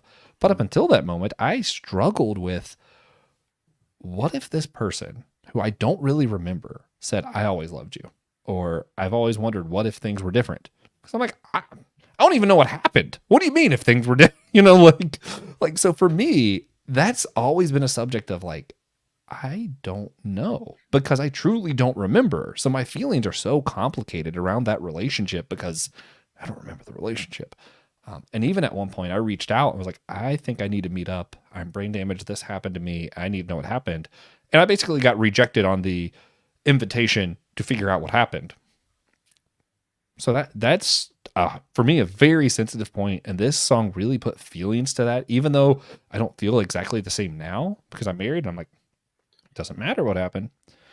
It still puts words to feelings that I didn't quite have words for. And I found that really helpful for me. So I really like this song for that reason. Even though, again, definitely not what Taylor intended. She wasn't like, someone out there has like bad memories and has brain damaged and needs this song. Like that's not what she was doing here. But it really did help me put words to those feelings. And I don't know. It's still sensitive. This album's really new for me, so it's just one of those like, man, I really teared up, and it's weird tearing up about a relationship that you don't actually remember. So it's like, I don't know. Felt something at one point, I guess. So that's where I'm at. I know you were being respectful towards the person you were dating, but when you said blah blah blah, all I could think of was that episode of How I Met Your Mother where they can't remember the girl's name, so they kept calling her blah blah, and even like the character, God, that was great. Her name was blah blah. Hi, I'm blah blah. That was a great episode though. Oh man. Also, How I Met Your Mother really helps me work through emotions just in general. That's a different episode for a different time. Josh and I have already done it twice, so yeah, we're gonna do it again. Another one sometime. I'd be create our in for own. that. Challenge accepted. Oh man. Good job. All right. Anybody have anything else to say about Chloe or Sam or Sophia or Marcus? I don't get this song. Like I am constantly like looking up explanations as to what this song means, and for some reason in my brain, I cannot figure it out. Like it does not make sense to me. I'm just like, That's fair. like it sounds very pretty. Like if I'm not like trying to figure out what the words mean and I just listen to it, I'm like, oh yeah, I enjoy this song. But Yeah. then I'm like, but what does this mean? That's actually just funny. Yeah, I like. We had very different responses. to I'm this. not a very tortured poet, I guess. I don't know. That's funny. All right, if we're good to move on. Number 21. How did it end? Number 22. So high school. No, sorry. This is like one of my favorite songs on the album. I thought could this take one it or was leave very Taylor Swifty. I could take it or This- leave it. You know. The song, for some reason, it just put me into like a state of nostalgia. Of just like I get that. like being in love in high school. Because it's totally fake. For the most part. It's not all the time. But you know, That's but funny. like just that like you don't have anything else to worry about. So you just get to be in love. And like just be with that person. And like, I don't know. And like whether this song is about Travis Kelce or not, I know that's the rumor. But like, I don't know. Like it's just such a nice feeling. And I like the sound of it. To me, it kind of reminds me of like almost like a Sixpence None the Richer sound. Like that's the vibes I get. And I just really like it. I also just, first of all, I love that she name drops Aristotle in this song. I think that's fantastic. And Yeah, I just yeah, also, that is good. I think the line, touch me while your boys play Grand Theft Auto, I think that that's fantastic too. So Yeah, I don't know. that is I funny. just like the song a lot. The reason I did my so hand motion, I try not to dislike song. See, so I have the opposite problem. So you can love something because you know the context and you're like, blah. And like, sometimes I get too wrapped up in the context of the songs. I don't like Travis Kelce. It's not that I don't like him and Taylor together. I think he's an annoying individual. So I'm just like, any song that I think might be about him, it's Why hard do you not think to be it's biased. annoying? Viva Las Vegas! Viva Big Las Vegas! This is a big Come on. sticking point Come for a on. lot of I'm people. sorry. Are you going to sit here and tell me that you would act differently if you had Yes. just won the Super Bowl? Absolutely. I don't think so. 100%. No, I would have at least said, we're going to Disney World, damn it. but he doesn't go to Disney World. He doesn't. He That's didn't his go, fault. So why would he say that? That he could do better. He could go to Disney No. World. I'm sorry. Also, he just comes off like that high school football player, jock, frat boy kind of person. And I'm like, I don't This vibe is with literally I everything just don't that vibe with Claire's bestie said about why she doesn't like Travis Kelce. So we have come that. to the It's more of a conclusion vibe than why- anything, why honestly. people don't like Travis Kelce is because he likes to have fun. It's literally just the vibe. That's all. Like, I had nothing against him as a person. I don't know I'm him. sorry. I mean, she could continue to date British twinks, but you know, That would be better. no, it wouldn't. Clearly, I like British twinks. Give me some Benedict cucumber patch. Come on. Benadryl Cabbage Patch. There we go. Anyway, are we good We to at move least on all from this agree one? that Or the 1975 guy was a bad idea, right? yes, I mean, yeah, that was bad. But Okay, she did well, tell are us we- that it's not up to us to ruin her reputation. It's her right to do. It's her right to do that, Yeah, and to yeah, take yeah, her yeah. reputation back. Yeah. Hashtag Taylor's version. Okay. Are we good to move on from? Yes. No, I'm mad. Okay, number 23. I hate it here. Number 24. Thank you, Amy. I'm gonna stop at this one. Even to the extent of how she named the song was just freaking genius. like here's the thing. Like, I try not to be the kind of person who puts up pity or anger or anything towards others. Like I try to be forgiving and caring and whatever. But sometimes you just need a song that's like, you know what? F that person. F you. Look, I'm like, I loved this. She capitalized the K, I am. And even at one point in the song is like, your kids are going to come home singing this because they're not going to know who it's about. And I'm just like, I love Taylor for this. Like the amount of pity and just anger. And I'm just like, this is what I need. Like whenever someone just makes me mad, I can see myself listening to this being like, Taylor got him. It just makes me feel good, I have a theory. I don't normally like to get into like the Taylor Swift this is good, theories though. and stuff. But I have a theory that the reason why she has this song, because it's like seems like different. Like this is all about like the time period after she broke up with Joe and getting in with Maddie and being sad and upset and depressed and mentally unstable, and like all of a sudden she's like, oh yeah, and that thing that happened with Kim Kardashian however many years ago, I'm still mad. But actually I think what it is that she's currently working on Reputation, her version, and so it's in her brain and she hasn't been able to get to this album because, like, first of all, it's the first album with all the songs about Joe. It's about the beginning of their love. And then a lot of it is also has to do with this feud with Kim and Kanye. And so she had to heal from those things before she could release Reputation, Taylor's version. And at the end of this song, she says she realizes that if it weren't for what they did, she would not have any of this. Yeah. And so I made peace with it. So I think Rep Taylor's version's coming soon. That's all I gotta say. Yeah, maybe in a fortnight. Maybe. So that'd be great. Even like how this song builds. This is gonna sound weird, but it reminds me of Jimmy Buffett's Margaritaville. Because it's like at first you are in full form tonight. At first it's like maybe she said it was my fault, man. It's not my fault. And then it's maybe it's my fault. And then it's probably my fault. And then by the end of the song, it's like, yeah, it was me. I did it. It's my fault. Like that's how Margaritaville builds. And she builds this with like, F you, I'm mad. And it's like, well, maybe if you didn't do it, I wouldn't be here. And I was like, actually, if you didn't do it, I probably wouldn't be here. And by the end, she's like, thanks, jerk. And you're like, yeah, sure.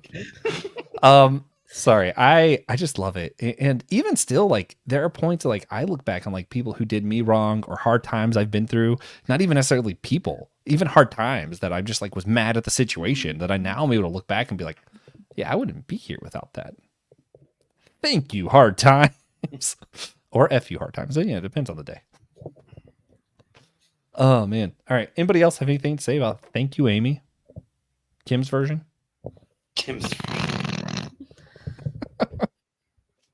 All right. Should we expect a rebuttal from Kanye?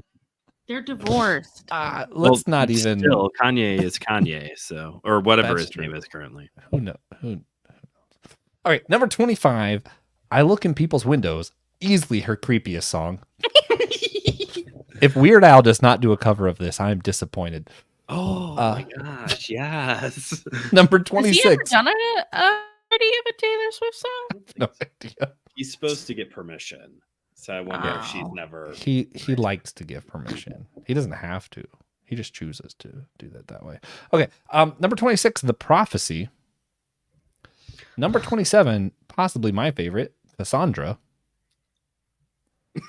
28, my other favorite, Peter. Number 29, The Bolter. No, that's my least favorite. Number 30, Robin. Number 31, The Manuscript. All right, so I think all three of you still have one more song you have to pick. I did too. You did too? You did the high school. Yeah. I did. Oh, yeah, okay, that's true. That's true. Just Brandon and Jonathan still have another song they have to pick. Jonathan, which one do you want? Do Fortnite.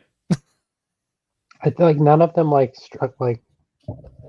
I didn't get enough time with any of them. Like as you were going through, like I was trying to think of like if there were any ones that struck me, and I didn't have enough time to like sit with any more than the one that I mentioned or the ones we've already discussed. So Then I'll break the rules. I'll pick the third, and it'll Oh, be. I was gonna go. I have a second. Oh, will you pick Fortnite? I'll talk a little bit about Fortnite. Okay, fine. I'll just circle back to the beginning and talk a little bit about Fortnite. First off, nice to see you, Post Malone. Second, Yes. the song is good. The song is good. I'm assuming this will be the radio hit one. I actually want to talk more about the music video because I'm one of those people who like watching music videos. And Post Malone is so handsome without tattoos. It blew my mind. I was like, wow, I thought you were ugly, sir. that was rough. Aw, Sorry. she's ugly. Yeah, I would be really interested to see if first off, if she does something I don't think she's done before, of starting to make interconnected music videos, and if all of the videos related to this album will like tell a long form story. I think that That'd would be be kind of fun. cool. Love the aesthetic. Josh, this one's for you. I was getting major Moon Knight vibes from this Yes! video. Hey, wait, it's over here, right there. That's Jonathan Hickman's signature on a Moon Knight comic, right there, sir. Good to see you, Mooney. Yeah. It does make me so. Apparently, we found this out that this song is a multiple layered meaning to it, and one of them is that this is a reference to a 1800s poet. I can't remember a poet. 20th century poet who had a Sylvia Plath. Sylvia Plath, Sylvia Plath, who had a similar kind of story to Taylor Swift. They're actually both like considered to be very overrated in their genre, but also very popular. And she had a very tragic end. And part of her life story is that she spent time in a mental institute, like she does in this, Taylor Swift does in this video. And it just makes me really appreciate, as somebody with mental health, you read about how they used to treat mental health issues, as somebody with like depression and anxiety, you read about, or you see like movies or read stories about how they used to treat it. And yeah, there's a lot of bad stigma still out there. And yes, the church still is way behind in how they could be taking care of people in the mental health community. But my word, shock therapy, lobotomies, like I would have had it both done to me by this point if I was alive in the like early 1900s and the late 1800s. I would have, they would have called a priest, they would have called Father Jonathan to try and perform an exorcism, and if that wouldn't work, they would have shocked me, and if that would have worked, they would have lobotomized me. And it just really breaks my heart. All jokes aside, like it really does break my heart of how we used to treat people who were hurting. And that's part of the music video, is like they do like this electroshock therapy on Taylor Swift, and it really does just like break my heart, like how we used to treat people. Like I said, there's still pockets here and there of stigmas and issues, but man, it used to be bad. It used to be so bad. And I know that doesn't really have so much to do with the song, more so like just like reflections from the video, but also a form of art. So yeah, no, I agree with all that. I think for me, the thing that if I was to talk about Fortnite, and this does kind of tie into some of that too, is how much pain can be inflicted in a small period of time, and how we don't have the right to say, oh, well, that was just, just a phase, or that just was, however. And this goes back to the original thing we were talking about like earlier on, of how like what happens to me, even if you go through the same thing, might not feel the same for you. And that's why I feel like it's so important that she brings up, maybe this relationship didn't last so long for her, whatever she's talking about, but man, it hurt just the same. And I'm reminded of like David Tennant, his time as the Doctor. He wasn't the Doctor for very long. He wasn't the 10th Doctor very long. Burned bright, burned hot, and man, it made a huge impact on the Doctor's life. And yeah, there's like points in my life that are like, yeah, man, I was in Charleston for like 2 years of my life. I'm 30 years old. Like, that's not a ton of my life, But man, a lot of my life was shaped and formed around that time, you know? So it's like, even though something to you might seem like it was just a fortnight, it wasn't very long, it shouldn't be that big a deal. Maybe it is to them, you know? True. Yeah. If I was to steal a third song from somebody, sorry, Father Jonathan, if I'm stealing his other song, I'd choose Peter, just because I like any song that references Peter Pan makes me happy. It's pretty simple. Just I love the Peter Pan story, especially like the original story, and like how the way it ends of like not Disney version, how much more tragic it is that all the Lost Boys go with her and everybody does grow up except for Peter, and he keeps going back and he actually forgets who all of them are. And it's one of those like, yeah, when you're a child, it's like you don't even remember this thing. But if you grow up how you're supposed to be, the scars stick with you, you know? And I like that too. I like that. But also, I just like Peter Pan.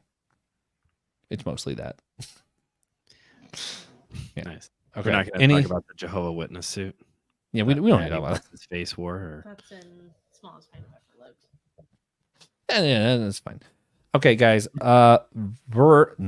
We've been on this for a very long time and haven't rated the album 0 to 10. Everybody, just if you have any like quick thoughts with it, you can. It's fine. But just so we get it out of the way, I don't know, guys. For me, this felt like a very average Taylor Swift album. I liked how she picked a little bit of all of her eras. It didn't, to me, it doesn't feel like there's a Tortured Poets Department era. It feels like some of these songs felt like they could have been in 1989. Some of them felt like they could have been in folklore. Like it feels like she just kind of picked and chose from other eras. So she didn't break any new ground as far as I'm concerned. So that's the thing that I was like, man, I wish we had a new vibe in this, like a whole new feeling for Taylor. I feel like we didn't get that. So I'm kind of disappointed, but a lot of the songs I really do like. So I'll give it like a 6 out of 10, maybe 7, 6 or 7. That's how I'm feeling. It was okay. A lot of the songs were great. A lot of them were just felt like another Taylor Swift song that I could have mistaken for a song on a different album, like maybe an extra. Brandon, you go. Yeah, I'll echo that. I think just like a nice solid 6. I know on a 10-point scale that's not great, but it was a fine album. Like you said, kind of it sounded like Taylor Swift music. You know, I don't know how else to put it. I actually found, because a lot of these were so slow and melodious, I felt like a lot of times you could end a line by saying champagne problems. Like it really fit into a lot of the song. So yeah, like I get that idea of this could have been parts of several different eras. So yeah. All right. Claire, we'll let you go next. I think it's probably about a 6 or a 7 for me. I think if we didn't have the second half of the album and only the first half, I might put it a little bit higher just because I personally liked the first half better. But she didn't. So, but I think the purpose of this album was for her to just let it all out, to close the book on this chapter, and to just be done. And now she can move on, and she can, she's, have process through it. So I think her next album will be maybe a bit more like back to her, like wanting to experiment and stuff. I just don't think that was the purpose of the album. I think she just needed to write and process and focus more on like the feelings rather than the music. So she stuck with what she knew and what was safe. Yeah. And then, yeah, no, totally checks out. I mean, other than the first half thing, but that's fine. You're wrong. I know. It's okay, though. I'm used to being wrong. Father Jonathan, take us home. 0 to 10. How do you feel about this one? I don't have a feeling yet. Fair. That's fair. I got so this is like the close of our Lenten season. Because our Easter is a week from Sunday, so like we're right in that period of time where like most of the time I was listening to this, I was driving between like visiting our homebound parishioners before Easter, doing like I think I've done like over a dozen confessions in the last like 3 or 4 days. So it's just like I've been listening to it, but I've been listening to it just kind of like emotionally, spiritually drained because it's a lot to bear the Yeah. pains and stuff of so many people while I'm bearing my own pain. But so I don't have a ranking. I think that in many ways it like a lot of it is what I think I needed to hear right now, and what that means in terms of where I rate it. I just don't have a number for it, but I think I will be listening to it for the next little bit, and I think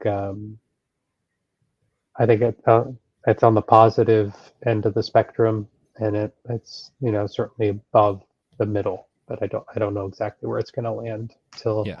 I've actually had time to listen to 31 songs enough to even be able to Yeah. recognize what song by name was about what. So True. That's also fair. Yeah. Yeah. We're So all we all agree it's above middle. yeah. We're all terrible content creators too. We're supposed to have hard, hot takes, even though it's Best album 31 ever. songs. You know, If that's what you wanted, I can give you some hot Give me a hot take real quick. do you have one offhand? offhand. Cassandra's one of her best songs ever. No. I had this like first we feast vibe. This camera, this camera, this camera. Roll out the red carpet.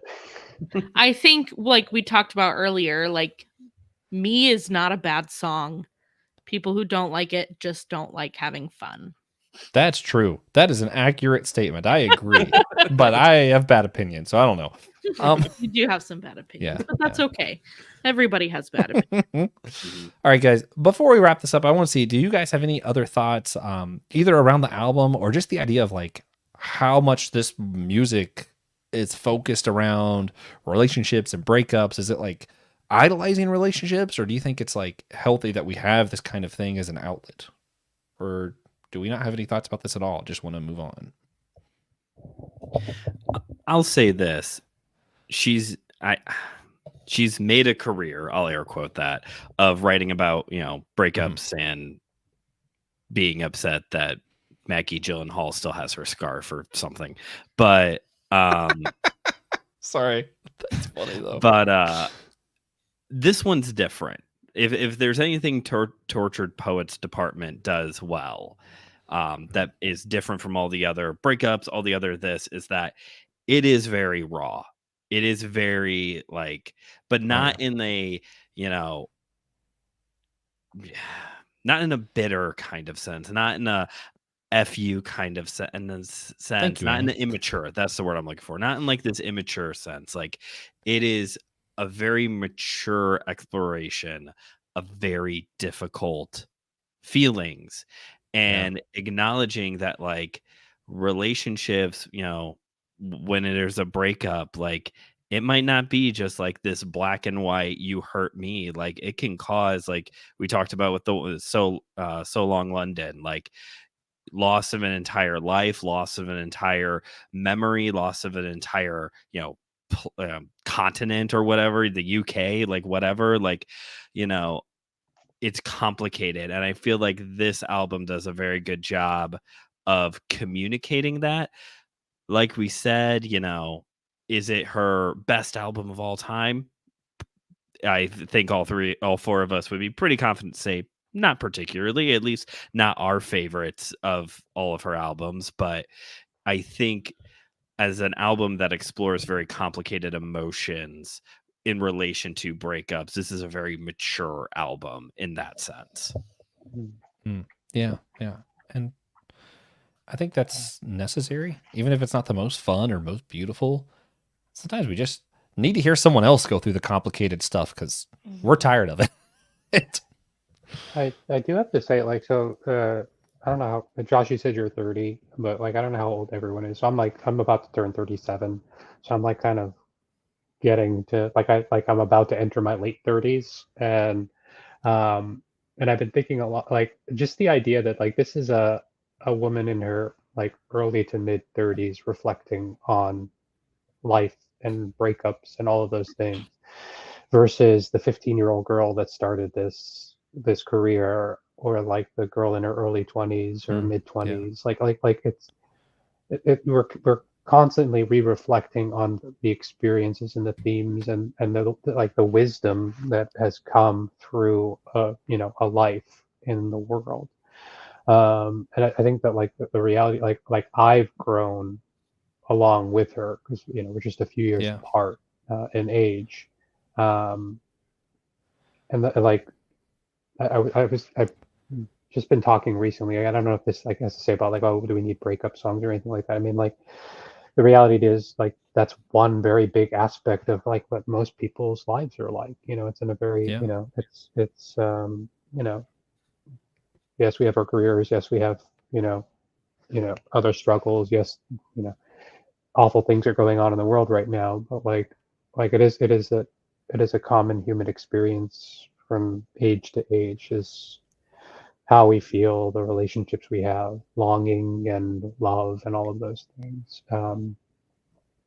But one of the things I was saying is, and you kind of alluded to it, I forget who said it, but like the idea of like very young ways of thinking are very black and white. And I'm reminded of like, there's this Catholic thinker, Richard Rohr, and he talks about like, it was like, I think in Falling Upwards, like something about the two halves of life.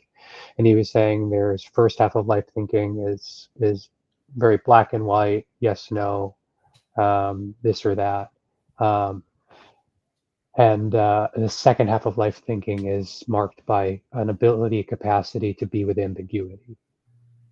um, and to feel all the stuff that you feel in the midst of that ambiguity, but not say, you know, not say, not exist in a way where it has to be this or that, black or white. Um, Mm. but be aware and live into the reality that life is more textured and complicated and messy and uncertain, um, than can be experienced when you're 15, 20, 25, 30. And even when you're like in your late 30s and you haven't grown emotionally mature enough to be in that place where you can be okay with ambiguity. Yeah. Yeah. Yeah, just to kind of like put it into perspective, we started with picture to burn, and now we're at So Long London. Like, if that doesn't show some form of like maturity of growth in processing emotions, like, I will say though, if you're ever just having a bad day, you turn on Picture to Burn and sing it in like that Yeah. southern twang she has in that first album. It's very healing. I'm That's gonna good tell stuff. you that. I find immense hope in some of her songs, especially the folklore ones, like Invisible String. I'm thinking of like, yeah, it's just, there are so many different feelings and so many complications around it. And usually it is around like romantic parts of your life. And here's where, man, I hate to follow up you guys, but also I'm going to call back to the Four Loves, because, C.S. Lewis' favorite book is Four Loves. That's my thing, I guess. But when he talks about how all of the human loves are just reflections of the divine love, the better love. I think how we process breakup and how it feels, that pain, says a lot about our love with God and when we choose other things. Am I equating our romance to, true religion and God and saying this is just as important as God? Absolutely not. But I think it should tell us something. This hurt now, this temporary hurt with our relationships, tells us something about the divine and what it means when we choose something else other than love. And maybe not romantic love I'm talking about here, but you know, I think there's a correlation there, and I think it should allow us to think deeper. Hey, sometimes you just need to be upset that you went through a bad breakup. Sometimes you just need that, and that's good. But sometimes I think it's okay to take it a little bit further and even contemplate, hey, this is not about God, but what does my feelings in this kind of love tell me about the divine love? and just kind of think about those things. I think it's also a healthy meditation practice, perhaps. Okay. Any other comments, thoughts? Just one last thing. I'm going to go deep back many centuries. There's a writer, Basil of Caesarea, Saint Basil the Great, and he wrote a series of treatises to young men on the value of Greek letters. And it's not just about like learning Greek language, but it's about the value in like even engaging with things like ancient Greek philosophy or classical or ancient Greek like mythology and epics and stuff like that. And he reminds us to be like the bee who searches for the good pollen and not like the fly who swarms around the garbage.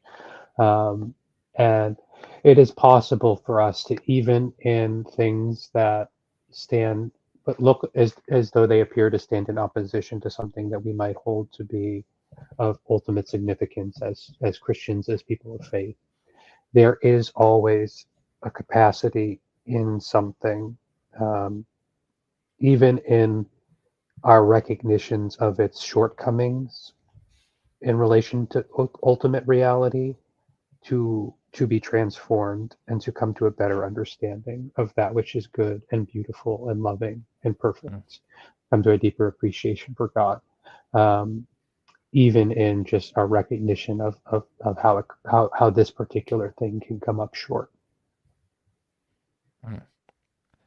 Man. Yeah. Amen. Hallelujah. I don't have anything else. I'm going to go ahead and go to the wrap up for this one. Do it. Guys, we like to end with a recommendation. And just like I did in the beginning, I'm going to wreck our plans for recommendations and say it has to be music related. Recommend me another album other than the Tortured Poets department. It doesn't matter if it's Taylor Swift or not. Just another album. I'll start because I kind of mentioned it earlier. Judah and the Lion, Pep Talks, fantastic album. Not my favorite album, but man, it's so good. It's so emotionally rich and also fun. So I think it's a good one. I got to uplift that, shout that out. Claire, I'll let you go next. Do you have an album you want to shout out? So other than Taylor Swift, my other favorite artist is probably Panic at the Disco. Good. And I would say my favorite of his albums, their album, whatever, is Too Weird to Live, Too Rare to Die. So go check that one out. Good one too. Father Jonathan. Ooh,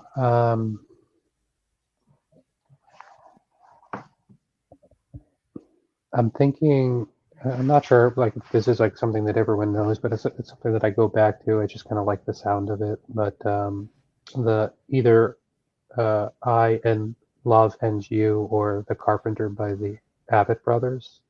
Oh yeah. Okay. Oh man, that's also great, excellent stuff. Man. Now I need to listen to more of them. Actually, they spend a lot of time in the Carolinas, so we should go see them sometime. That's what we should do. Brandon.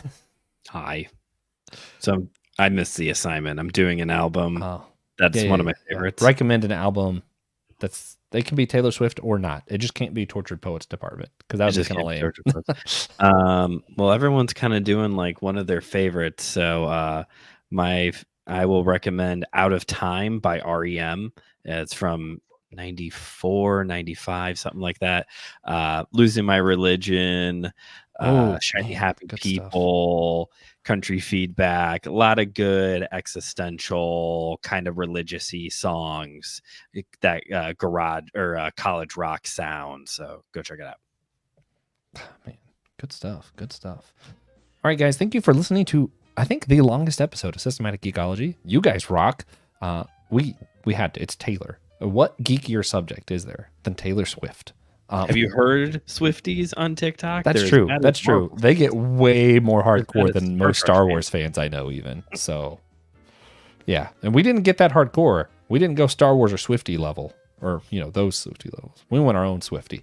I forgot what I was gonna say. Oh, All right. The prophecy is Anakin Skywalker coded. I'm just gonna. Oh, accurate statement. Go listen to the prophecy. Think about Anakin Skywalker. Meditate on that. And while you're doing it, go ahead and rate and review our show on Apple Podcasts or on Podchaser. That helps us a lot. If you're on Spotify, hit the 5 stars, hit the bell so you get a notification for every episode we do. That would help a lot as well. Again, I want to do a shout out to Jeannie Mattingly. You rock. And of course, we want to remind everyone one extremely important thing, and that's to remember that we're all a chosen people. The geekdom of priests.